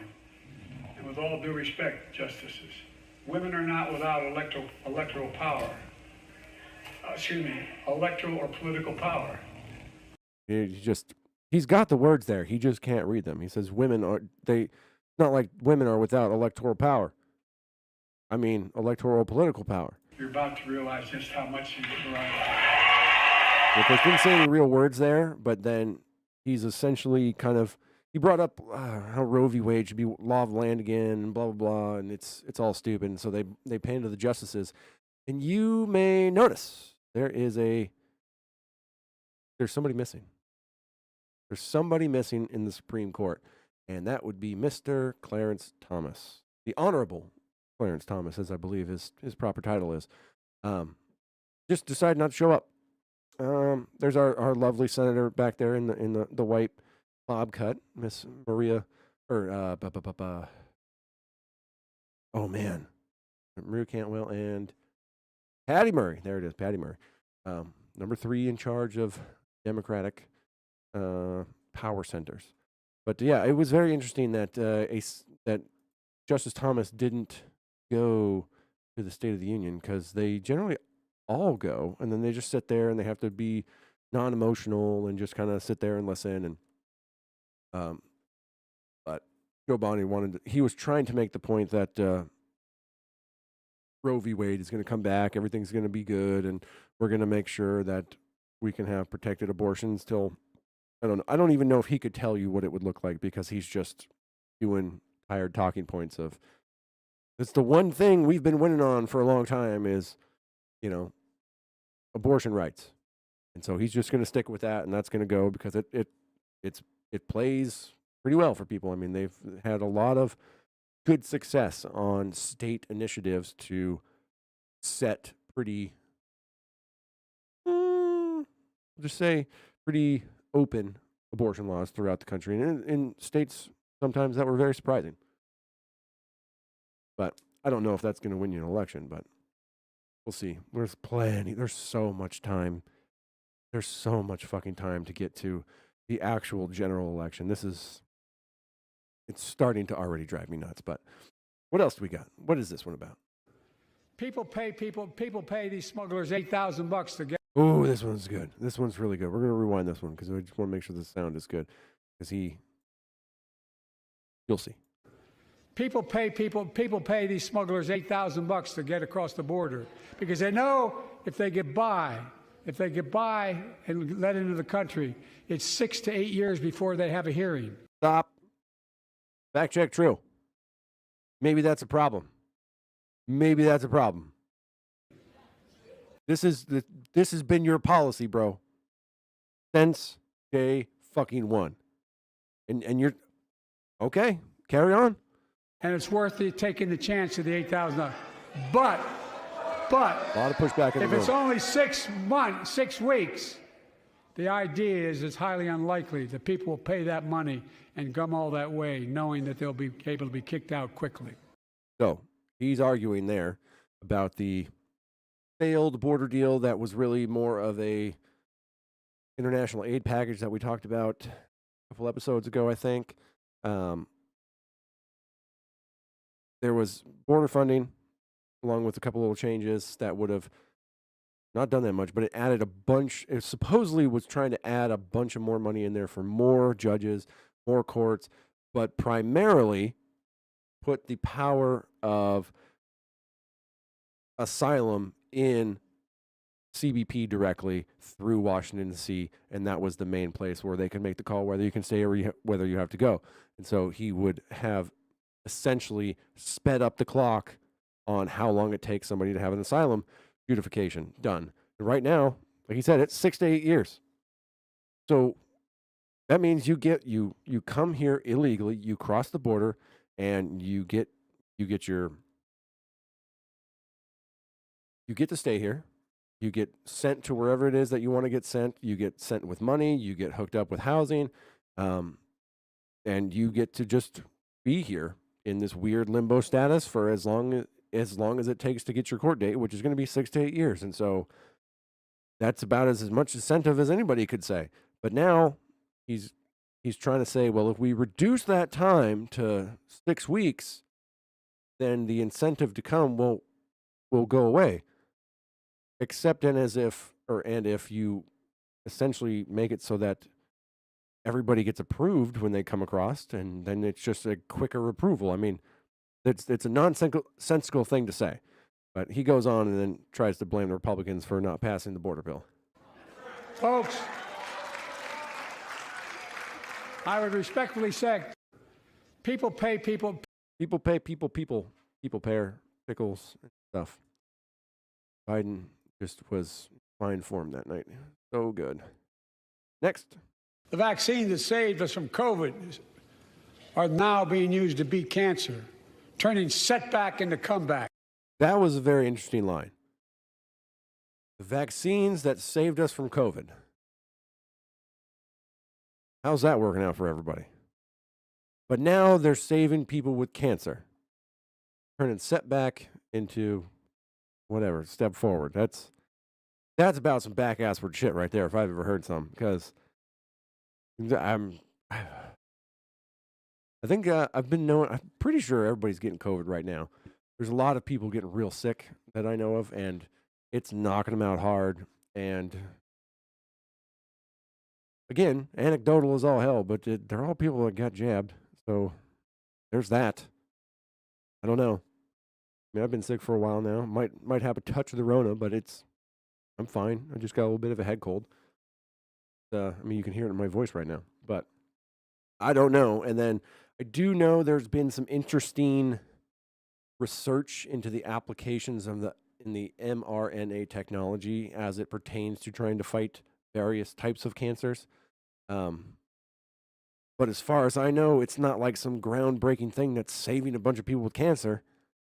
So I don't know what he's on about, other than the fact that he's just trying to push the jabs more, I guess. It's very, very interesting. All right, what is next in the State of the Union? We now must beat the NRA again. I'm demanding a ban on assault weapons and high-capacity magazines. Pass universal background checks. Another interesting thing. Again this year, everybody wore white again. I don't think it's because it's like international or it's National Women's Month or whatever. None of this. I taught the Second Amendment for 12 years. None of this violates the Second Amendment. Sure does. Or vilifies responsible gun owners. Yes, it does. My predecessor told the NRA he's proud he did nothing on guns when he was president. Okay. So let's take that step by step. Joe Biden is once again screaming at the top of his lungs that we need to ban assault rifles and high-capacity magazines. Well, you don't even know what you're talking about there, old man, so shut the fuck up and sit down. Tired-ass talking point. It's just something I think he has to say because this is their platform. It always has to be their platform. As far as his predecessor doing nothing with guns, that is a bald-faced fucking lie because Trump did a lot to enable his ATF and the Justice Department to alter the NFA to fuck over more and more American citizens and make them felons overnight. I mean, the bump stock ban for one example. I mean, that's it. I mean, he was not a near and dear friend of the Second Amendment. And Joe Biden couldn't teach a fucking thing for 12 years, much less taught the Second Amendment for 12 years. No, I mean, you read it, it's pretty simple. not to be infringed, no infringement. That's all you really need to say. But obviously, he made this a very big talking point in his speech. I mean, to say, we're going to ban these. I demand we ban these. First of all, you can't do that. It'd be up to the Congress. And, Mike Johnson, for who he is not going to even entertain that as long as he's in charge of the House and the Republicans maintain a majority there. I do think it's interesting that he's still stuck up on the NRA, which anybody in the gun community these days, the NRA is it's still a laughingstock. They're not the bogeyman that they were to somebody like Joe Biden back 40 fucking years ago when he was really trying to fight them and get the assault weapons ban in place on the federal level in the 90s, I think. So it just shows you again how out of touch this old man really is, and he's got no concept of what he's actually talking about. But we'll let the man carry on some more. It's an unprecedented moment. Different volumes. It's an unprecedented moment in the history of the Union. And yes, my purpose tonight is to wake up the Congress and alert the American people that this is no ordinary moment either.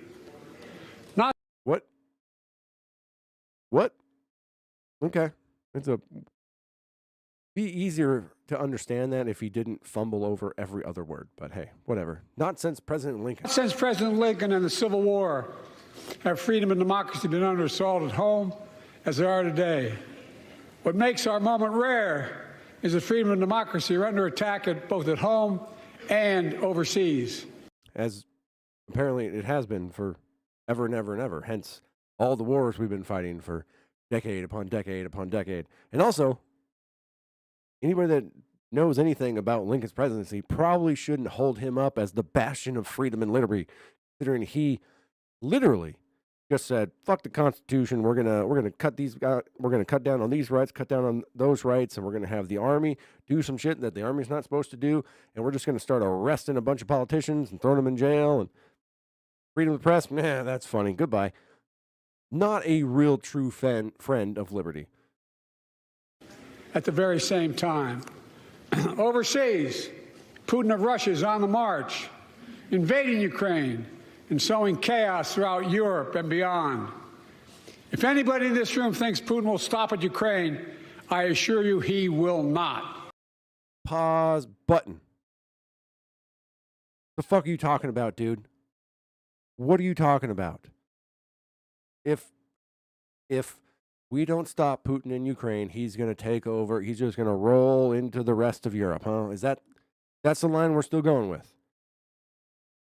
I can't even with this. I mean, if you caught the Tucker Carlson interview with Vladimir Putin, he discussed in great lengths the history of what he deems Russia and all this good stuff. And yes, it does involve other places, but there has been zero evidence to show that Vladimir Putin is interested in anything more than Ukraine.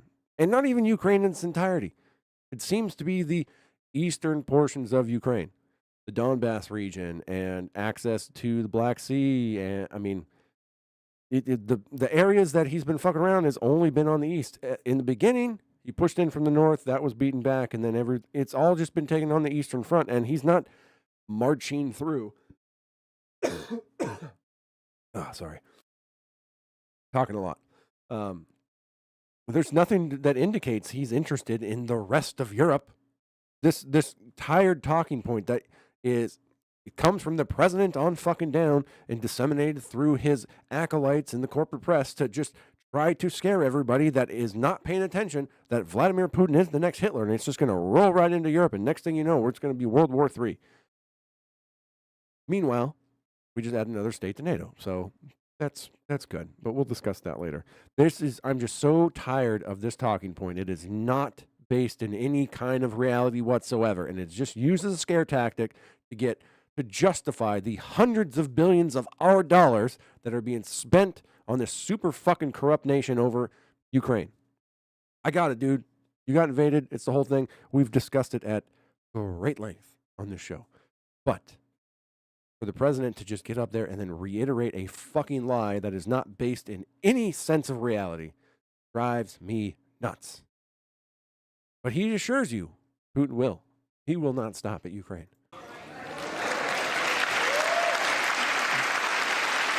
Don't shake your head, Mike Johnson, you fucking cunt. But Ukraine can stop Putin.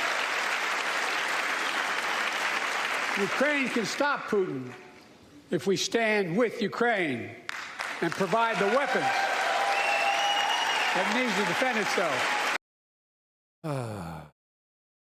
That's not good. Not good at all. That is not good.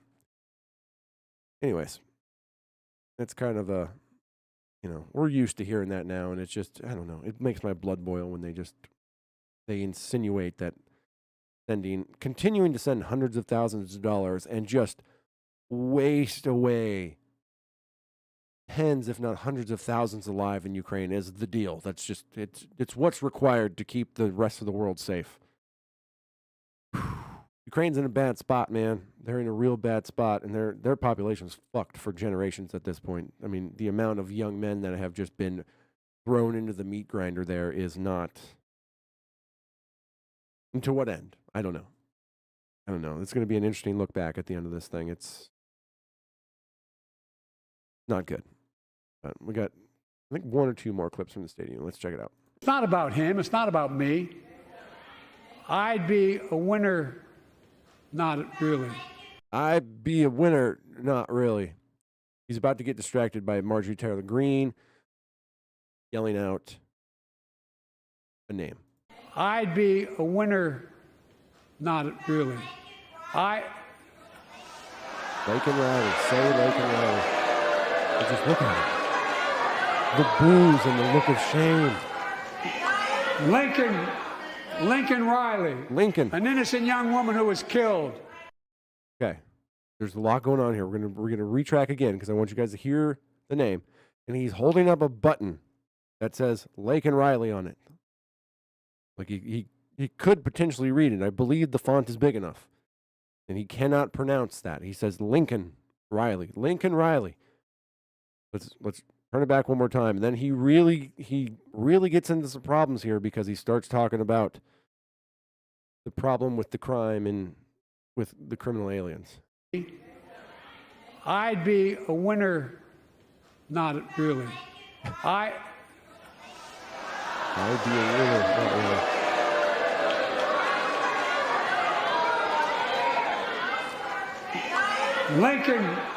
Lincoln Riley, an innocent young woman who was killed by an illegal. Oh. That's right. But how many of thousands of people being killed by illegals? To her parents, I say, my heart goes out to you, having lost children myself. I understand. But look, if we change the dynamic at the border, people pay these. Okay, and then he gets back into that same thing that he said, but obviously he's got a big problem on his hands there. He did not handle that one very gracefully. That was really, really tough. The Laken Riley incident was a pretty rough one. If we have time today, maybe we'll cover it a little bit later. I think I got some articles on it, but it's a tragic story. Very, very tragic story. Young college girl was out jogging, picked up by an illegal immigrant, tried to rape her. When she fought back, he ended up killing her. Not good.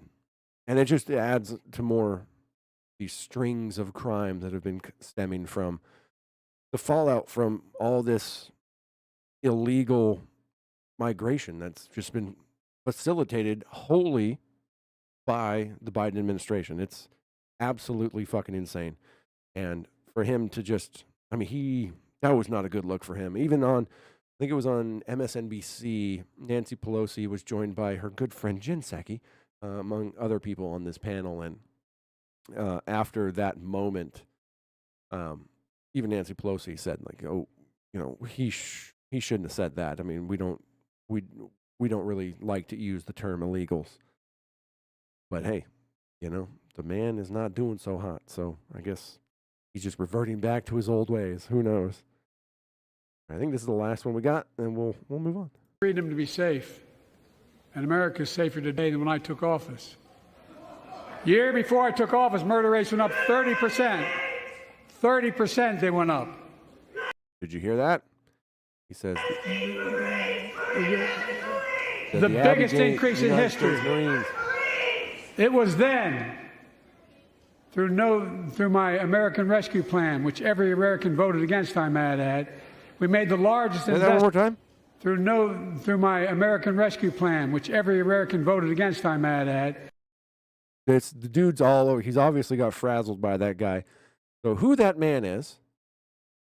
Cut to him here real quick.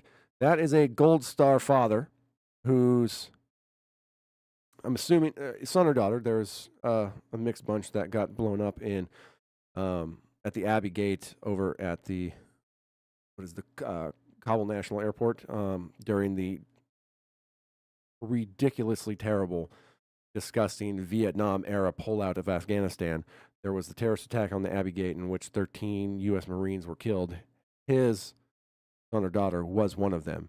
And so he got up and he shouted, Abbey Gate, the minute Joe Biden started to say this is, the country's never been safer before. Yeah, good luck trying to convince people of that one.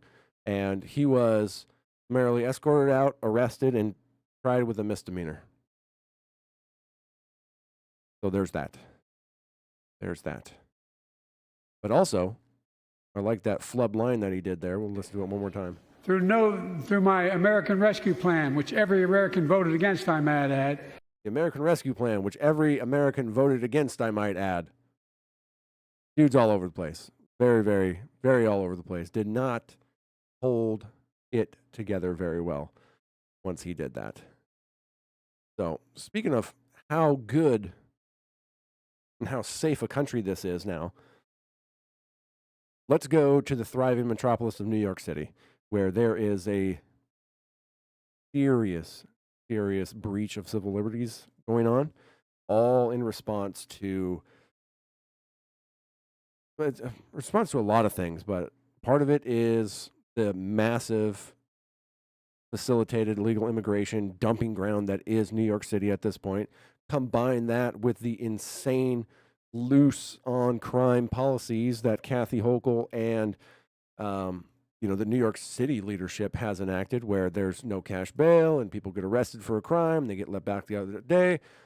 There was an incident with a criminal alien that beat up a cop a few weeks ago, and he had been arrested multiple times before that and let back out, and it's just not good. And we find ourselves now in this position in the New York City subway. So for those of you who are just listening, busy subway, tons of cops. Somebody gets picked out at random. They go over to an NYPD cop and they have to go through their bag. Meanwhile, National Guard are standing there in full camo, carrying AR-15s next to a state trooper that is carrying an AR-15 or an M4. I don't know exactly what they're sporting. As people are randomly picked to go through their bags, container inspection, backpacks. Containers are subject to inspection prior to entering the mass transit system. Individuals may refuse to permit inspection and elect not to enter the system. Individuals will not be permitted access to the system with the uninspected container. Individuals who refuse the container search and later attempt to enter the system with the uninspected container are subject to arrest. If that doesn't speak to like some crazy hardcore authoritarianism, I don't know what does. I mean, this is PSA on steroids, going through this lady's purse, just because. You got armed guards standing there all over the system as people come in and out. I mean, it's fucking dystopian, really. It's pretty gnarly. Just cops standing there, just picking people at random. Hey, let me go through this thing. Hey, I'm going to grab you. Please come over here. We need to inspect your bag. This is nuts, man. Absolutely nuts. So, let's get into this one here. Hochul to deploy National Guard state police to combat New York City subway crime. MTA will ramp up bag checks, and possibly add metal detectors in subways. Governor Kathy Hochul revealed a five-point plan Wednesday to bring additional state resources to bear on combating subway crime in New York City. Oh, Donavan, I've been bad in the chat. Okay. About 5 seconds ago, all Dems were saying every migrant came to every hearing, and it generally happened quickly. Exactly. And then Biden fucked it all up, said the quiet part out loud. We've subjected you to this crime-ridden environment. We now demand you allow us to invade your privacy to keep you safe. Isn't that how it always works? So let's see, where was I? Governor Kathy Hochul revealed a 5-point plan Wednesday to bring additional state resources to bear on combat subway crime in New York City. The plan includes the deployment of 750 National Guard members and 250 New York State and MTA police officers into the subway system, and additional teams to handle cases involving people exhibiting signs of mental illness. The new deployment adds to the additional 1,000 New York PD officers, NYPD officers, ordered into the subway last month to conduct bag checks, and follows the slashing of a conductor and other high-profile crimes. That's a whole story all in itself, by the way. Hochul is also calling for people deemed to be too dangerous by a judge to be banned from the subway. She is pushing for a state law that allows judges to block a person from riding the subway or buses for 3 years if they are convicted of attacking a passenger. Now, that's going to be real difficult in the current New York City justice system where people get arrested and let out the next day. I highly doubt judges are going to start convicting people of these attacks when they're not doing it now. Hochul is asking for district attorneys to coordinate to keep these repeat offenders out of the transit system. Repeat offenders like Milton Hamilton, who is now back in custody after allegedly slashing a man riding on an A train Friday night. There's a lot of stabbings down there right now. It's pretty uncomfortable. The 46-year-old has been arrested nearly a dozen times since 2005 for crimes including assault and robbery. He is also a level 3 sex offender. Things are going real good in New York City. Hochul said judges will, quote, need to hold up their end of the bargain, unquote, by exercising their discretion to hold repeat offenders like Hamlin. Or you're the fucking governor, start changing the damn laws or lobbying the city to get their shit together. They'll flag the criminal history at the time so it can be fully considered when decisions regarding charges and bail are made. Meanwhile, transit crime was actually down in February, more than 15% compared to February of 2023, but that follows a 45% increase in January. So you went up 45% and then you're down 15 from that. You're still up at least 30%. That's podcast math, so give me some grace. But it means it's still generally up a massive fucking amount. NYPD Transit Chief Michelle Kemper said arrests in the subway system are up 45% this year, and 3,000 arrests were made in the subway system in the first 2 months of the year. Many of them repeat offenders, which means you're not doing something right, huh? Why are we arresting people 100 times, and once we make those arrests, why are they let out within a day or two sometimes, Kemper says. Officials last week released statistics showing violent crime underground are up 13% this year compared to last year. However, City Hall tried to dispute the number, saying crime actually dropped last month. Overall crime is down, said Mayor Eric Adams. Double-digit decreases in subway crime in February 2024. Man, I don't even recognize this city anymore, man. I don't. It's been a lot of years there, and it was never anything like this. It's disturbing. Really,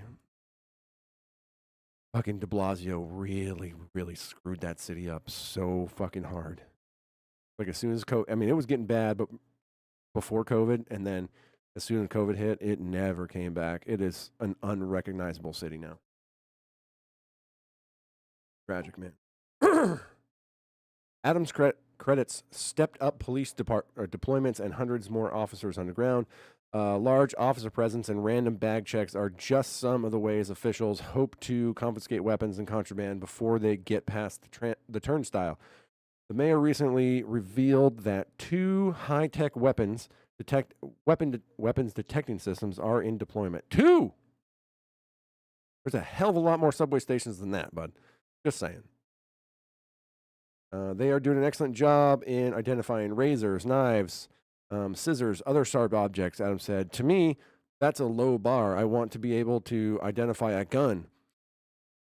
We have seen some promising technology that I think in the next year, we're going to really see something that people felt was not possible. Yes, it's about to become a 100% police state, that city. That's what this is. This is what happens. You let crime build to the point where people scream for action. The government gets involved. They throw the heavy hand behind it. You get the Gestapo down there. 13 bags for razors and knives. And it's just going to get more and more over the next year. It's going to get more intense. I would be hard pressed to give you a tentative date on when those National Guard troops are not going to be there anymore. Once they're there, why would they leave? They're working. They're keeping everybody in line. You get the boots on the ground right there, and next thing you know, you don't have to do anything else about it. That's it. You win. Totalitarian fucking what do you call it? Martial law, more or less. Dude standing there with fucking I'm just gonna call them ARs. Dudes in fucking camo and what appears to be a decent amount of kits standing there with ARs, including state troopers. I don't know how you walk back from that one. I don't. It only gets worse from there. It really only gets worse from there. But Kathy Hochul's 5-point plan that she's discussed here. I'm committed to ensuring all New Yorkers feel safe on our subways. To do that, we will, 1, increase public safety personnel. That's what we're doing right now. Introduce legislation to protect riders and workers. What kind of legislation is that? What are you going to be talking about? What's protecting riders and workers? Probably more security, more boots on the ground, more people in uniform with guns ready to go through your shit and take away your civil liberties for your safety. 3, added security cameras. Yeah, that'll do a lot. Number 4, boost collaboration to hold offenders accountable. In other words, trying to push the city of New York into altering the way its judges handle crime.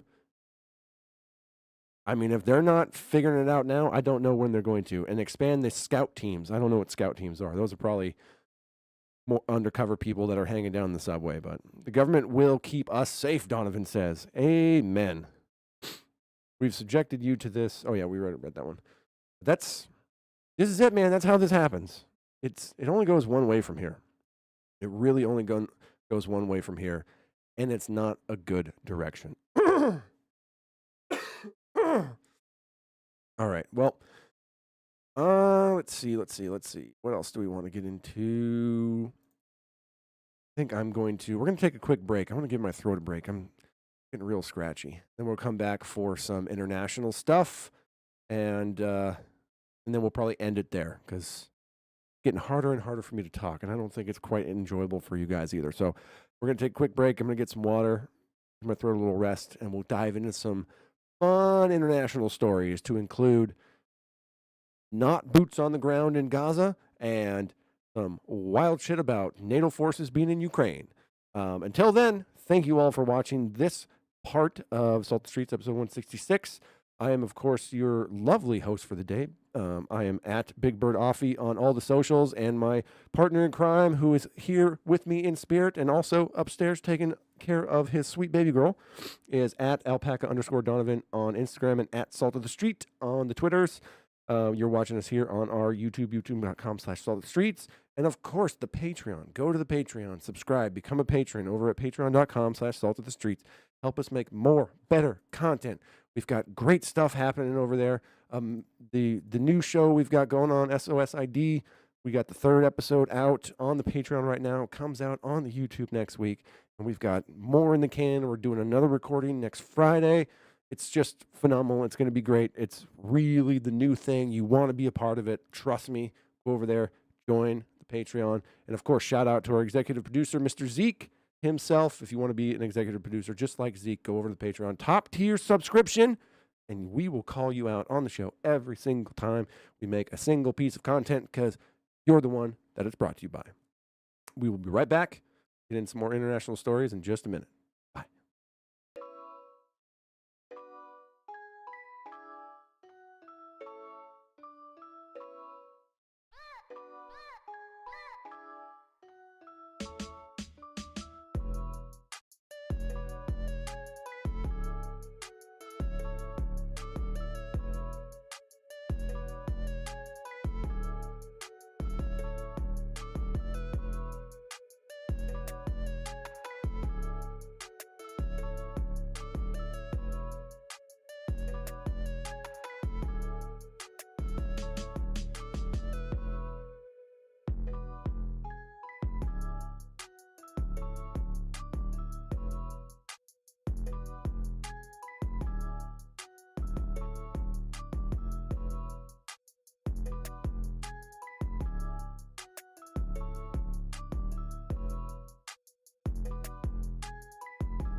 And we're back. Welcome back, everybody, to Salt of the Streets podcast.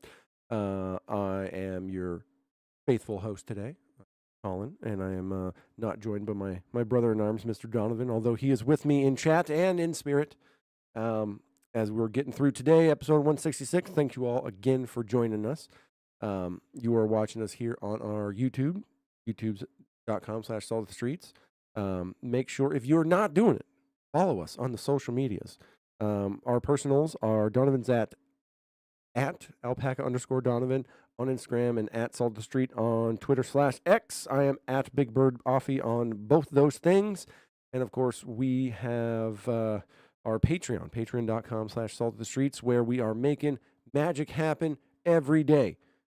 This segment and every other thing that we do here at Salt of the Streets is brought to you by our executive producer, Mr. Zeke. Shout out to you, big guy. Without you, none of this would be possible. And you know that to be a fact. If you want to be an executive producer just like Zeke, go over to Patreon, subscribe to the top tier, and help us make better content just for you. A lot of exciting things going on the Patreon.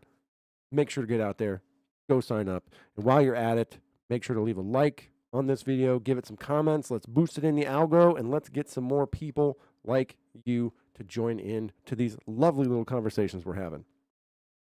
So we are going to start now we're going to do our last segment. We're going to be doing some international stories.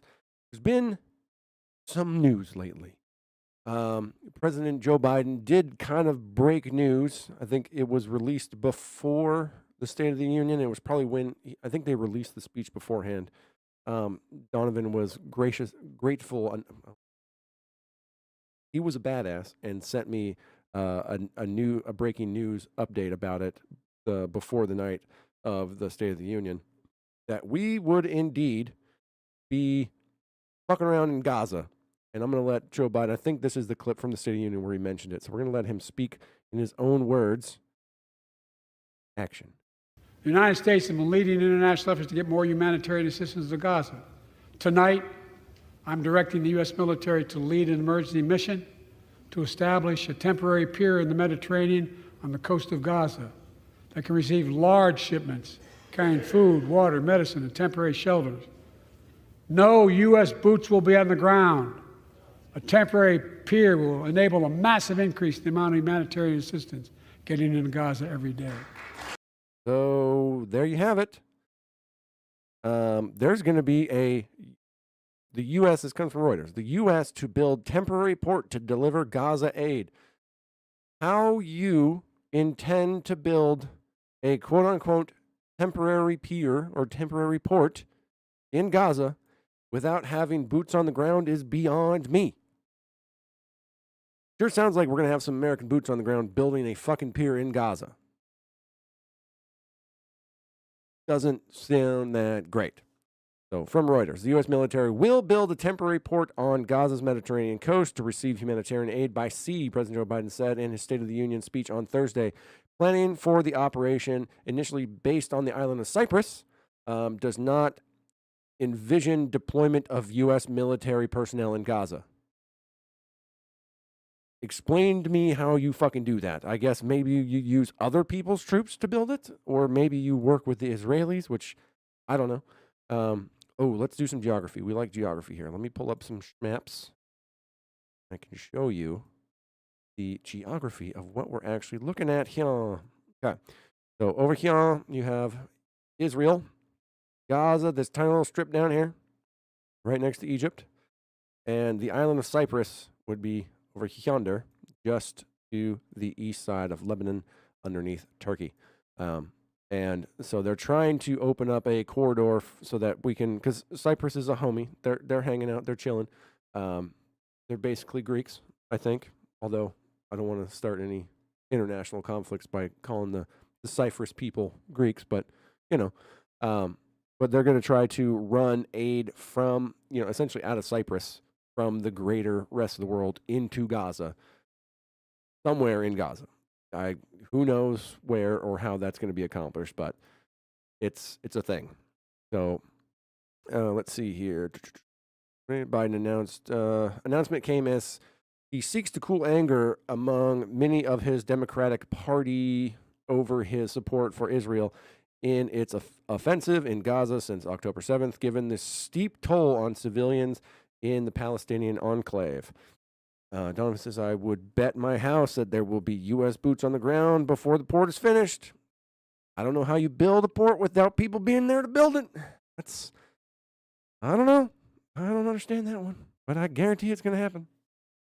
Senior administration officials who had briefed reporters on the plan before the speech also said Hamas was delaying a new deal with Israel on a 6-week ceasefire and the release of hostages because the Islamicists who rule Gaza have not agreed to free sick or elderly captives. The deal, quote, is on the table now and has been for more than the past week, end quote, said an official referring to stalled negotiations in Egypt, adding that the temporary ceasefire was needed to bring immediate relief to the people of Gaza. Hamas blamed the stalemate on Israel's rejection of its demands to end its offensive and withdraw its forces. Biden's decision to order the construction of the temporary pier came amid UN warnings of widespread famine among the enclave's 2.3 million Palestinians after nearly 5 months of fighting between Israel troops and Hamas. Yes, that's a true thing. It's real bad in Gaza, man. There's people are literally starving. It's a thing that's happening right now. It is a really rough thing that's going on there right now. Let's see. Large swaths of Gaza have been destroyed and most of its population displaced by intense Israel bombardment and fighting ignited by Hamas' October 7th attack on Israel. Now, when they say displaced, it's important to remember that they don't have anywhere to go. They're just still in the Gaza Strip, just in different areas, trying to essentially move around the fighting areas. It is what it is, a very complicated thing, but, the reality on the ground is it's not looking good, man. It's a real rough situation. Israel says Hamas incursion claimed 1,200 lives and saw the Islamists abduct 253 hostages. In a speech, Biden said more than 30,000 Palestinians have been killed, most of whom are not Hamas. He added, thousands and thousands are innocent women and children. See deliveries to Gaza. Biden told Congress he was directing the U.S. military to lead an emergency mission to set up a, quote, temporary pier on the Gaza coast to receive ships carrying food, water, medicine, and temporary shelters. Quote, no U.S. boots on the ground, he said. Again, I don't know how that's possible, but that's fine. Washington will work with European and regional partners and allies to build an international coalition of countries that will contribute capacities and funds, the official said.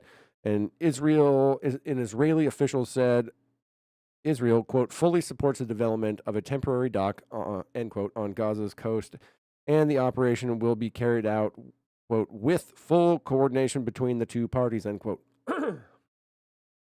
Sigurd Kaag, the UN Humanitarian and Reconstruction coordinator, which I thought it was coordinator, but coordinator. Maybe that's just how you spell it, and I'm having a stroke right now. For Gaza, welcomed Washington joining the initiative development by Cyprus to create a maritime corridor to deliver goods to Gaza. Quote, we welcome this. At the same time, I cannot but repeat, air and sea is not a substitute for land, and nobody says otherwise. Hank told reporters earlier on Thursday and after briefing the UN Security Council behind closed doors. Although Israel is increasing the number of aid-bearing trucks allowed into Gaza, and the United States and other countries have been airdropping supplies, the assistance getting in is still insufficient, one of the U.S. officials said. Yeah, I think Breaking Points actually took a look at the amount of aid that was airdropped recently compared to how many people essentially need aid right now, and it's like single-digit percentages of coverage at that point. So much so that there was an aid truck that got mobbed down by the Rafah crossing, and it was essentially kind of a giant, starving mob came around, and at one point, somebody pulled the trigger, and next thing you know, there was a big old bloodbath taking care, right around that aid delivery. And who knows what that was about, obviously. watching Breaking Points, Crystal had something. She said genocide and, all that good stuff, and they're just murdering people. But, it happens.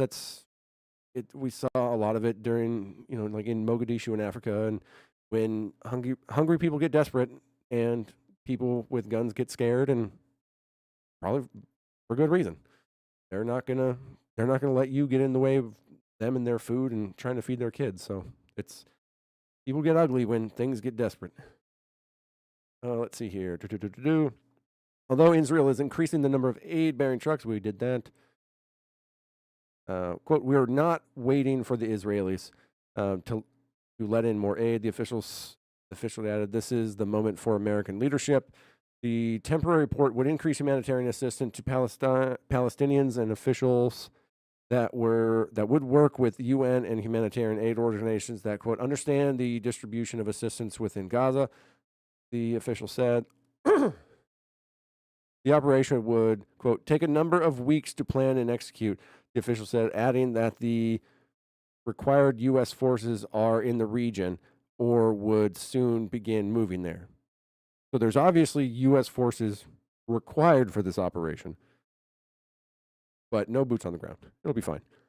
The operation will build on a Cypheroid, I guess that's the people of Cyprus, initiative that calls for gathering humanitarian aid in the island's port city of Lamaka, 210 nautical miles from Gaza. Officials have said that would permit Israeli officials to screen shipments before they head into Gaza. While the temporary port will initially be military run, Washington envisions it becoming a commercially run facility, the official said. So it's not temporary. Because if Washington envisions it's becoming a commercially run facility, that means it's going to be around. So it's not really that temporary, is it? Interesting how you give the game away. So that's fun. I do not lament the plight of the Palestinians and what is happening in Israel. I totally 100% empathize with all the things going on there. Also, this is a real good way for us to have something stupid happen and to get deeper and deeper and deeper involved.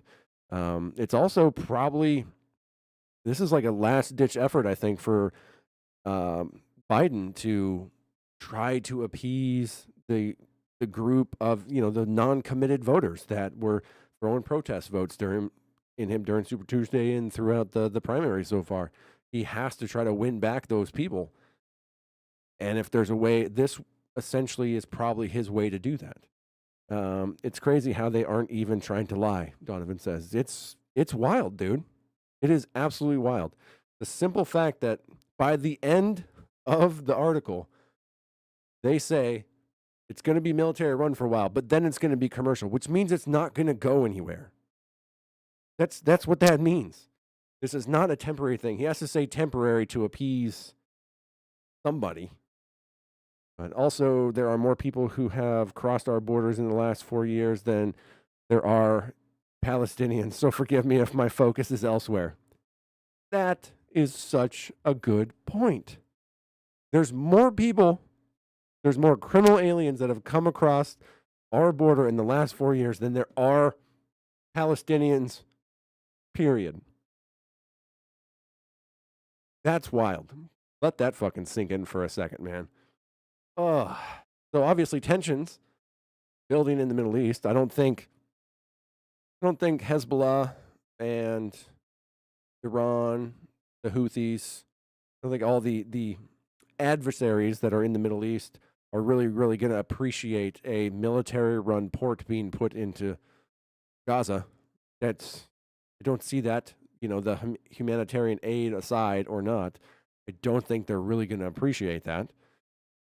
So that's something to think about going into the future. It doesn't exactly lower tensions, I don't think. Forgive me for thinking that the adversaries will not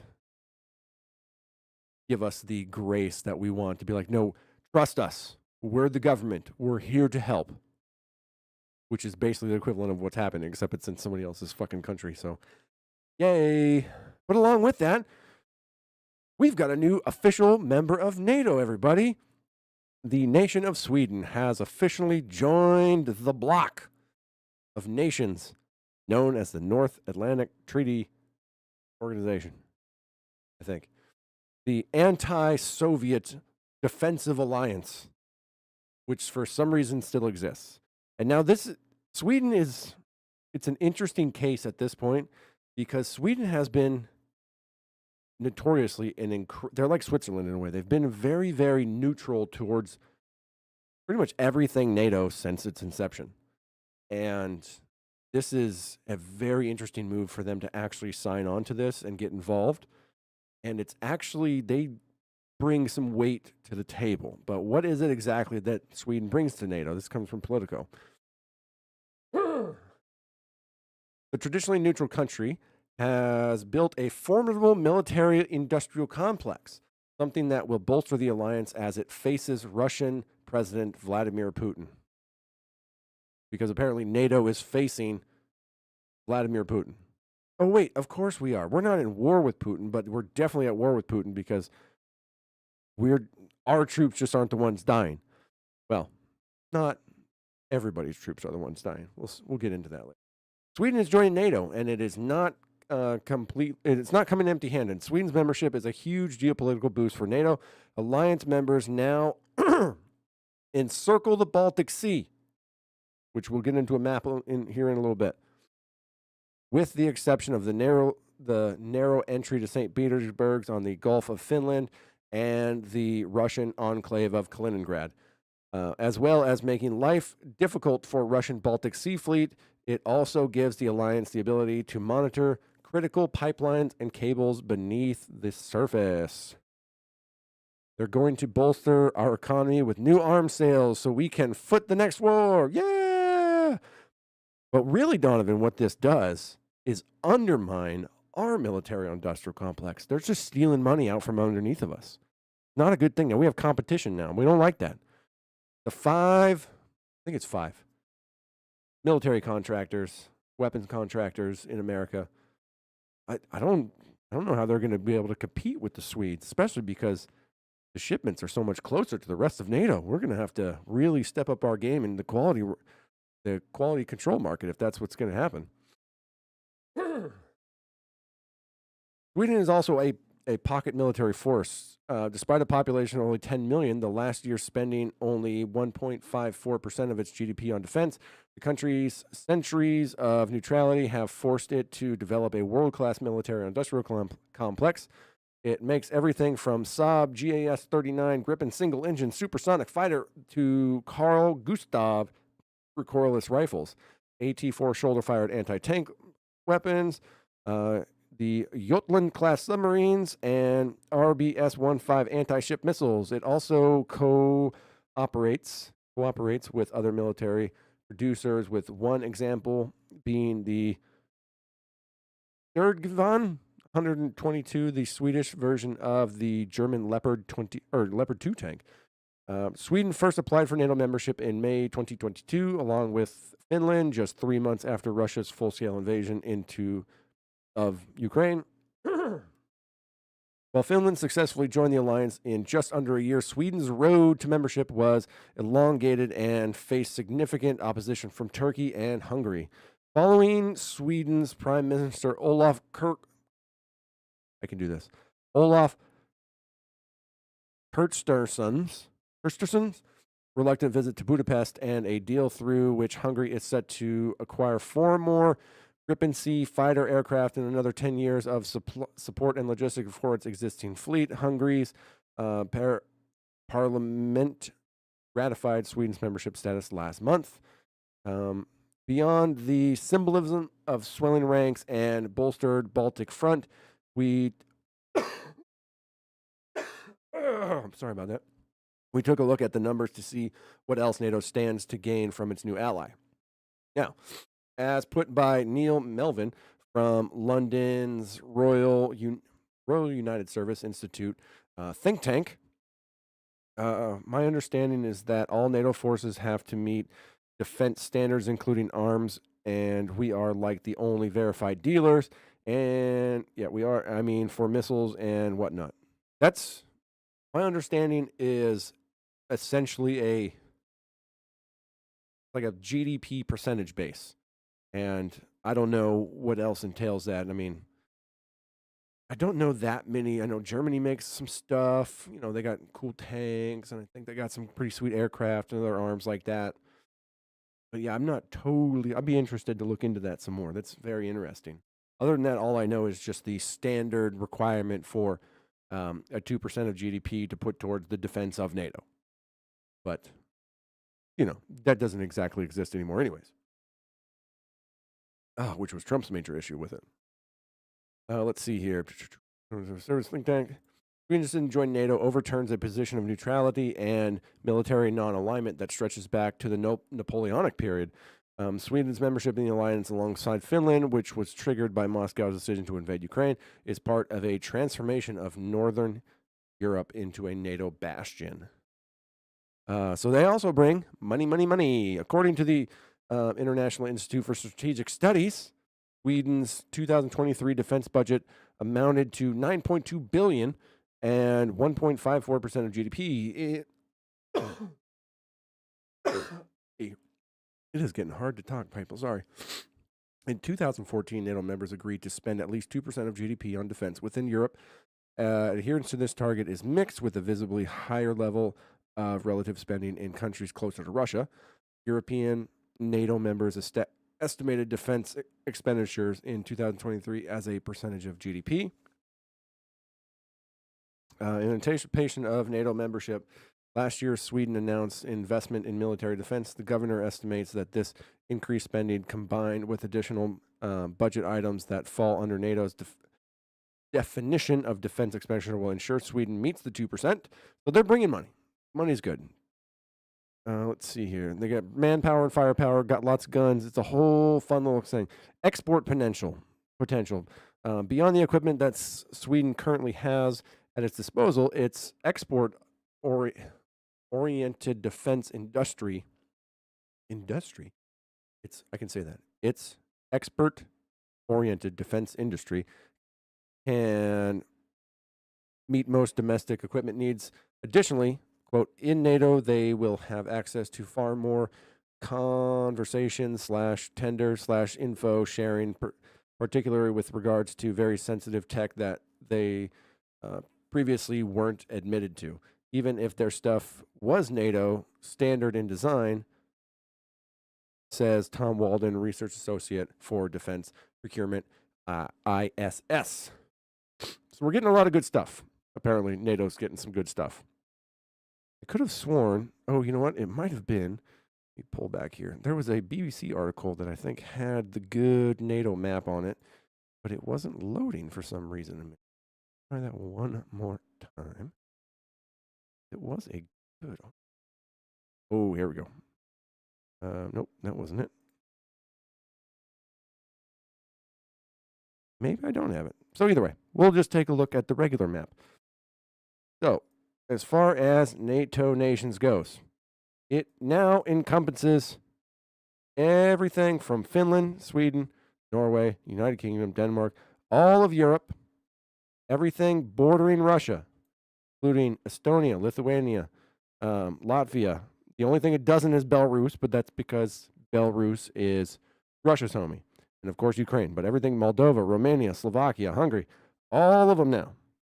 And so now the big key thing here is the St. Petersburg access, which is between Estonia and Finland.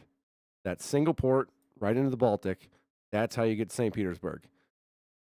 So now NATO has full control over the Baltic Sea, minus that little area of the port going into St. Petersburg and this area of Kaliningrad here, this little oblast that sticks between Poland and Lithuania. I don't know. That's some real tight quarters there, if you get my meaning. And I can understand why Putin would be pretty upset about this situation. All right, let's do one more. Then I'm going to call it quits because my throat's really starting to get to me, guys. I apologize. Now, of course, we got to hit Ukraine, and this is big news in Ukraine right now. British soldiers on the ground in Ukraine, says German military leak. Comes from The Guardian. British soldiers, quote, on the ground in Ukraine, helping Kiev's forces fire long-range, Storm Shadow missiles, according to a leak in Russian media of a top-secret call involving German Air Force officers. The Kremlin said that the leak demonstrated the direct involvement of the collective West in the war in Ukraine, while former British defense minister expressed frustrations with the German military in response to the revelations. Released on Friday by the editor of the Kremlin-controlled news channel RT, Margarita Simonyan, the audio recording confirmed as authentic by Germany, captures Luftwaffe officer discussing how Germans' Taurus missiles could be used to try to blow up the Kerch Bridge connecting Russia with occupied Crimea. Bridge that we've already tried to blow up once or twice already, and then they fixed it and kept going. During the conversation, Lieutenant General Ingo Gerhardt, the head of the Luftwaffe, describes how Britain works with Ukraine on deploying Storm Shadow missiles against targets up to 150 miles beyond Russian lines. When it comes to the mission planning, the German commander said, I know how the English do it. They do it completely in reachback. They also have a few people on the ground. They do that. The French don't. Reachback is a military term to describe how intelligence, equipment, and support from the rear is brought forward to units deployed on the front. But Gerhardt suggests the British operation is deeper, involving support on site. The Kremlin spokesperson, Dmitry Peskov, said that the leaked conversation once again highlights the direct involvement of the collective West in the conflict in Ukraine. Yep, that's real, man. Along with, although on Sunday, Germany's defense minister Boris Pistorius accused Moscow of waging an information war against the West. Well, that's essentially changed, so. Nevertheless, the authenticity of the 38-minute conversation, which took place a fortnight ago, that'd be 14 days, roughly, I think, on the relative insecure WebEx platform, is not being doubted. It appears to have been hacked and recorded by Russian actors who passed it on to the editor of RT to release on Telegram on Friday. Now, there was a follow-up article that I will pull up now. Kind of explaining and affirming that this is indeed true, and they know where the error lies. Individual error let Moscow intercept military call, Germany says.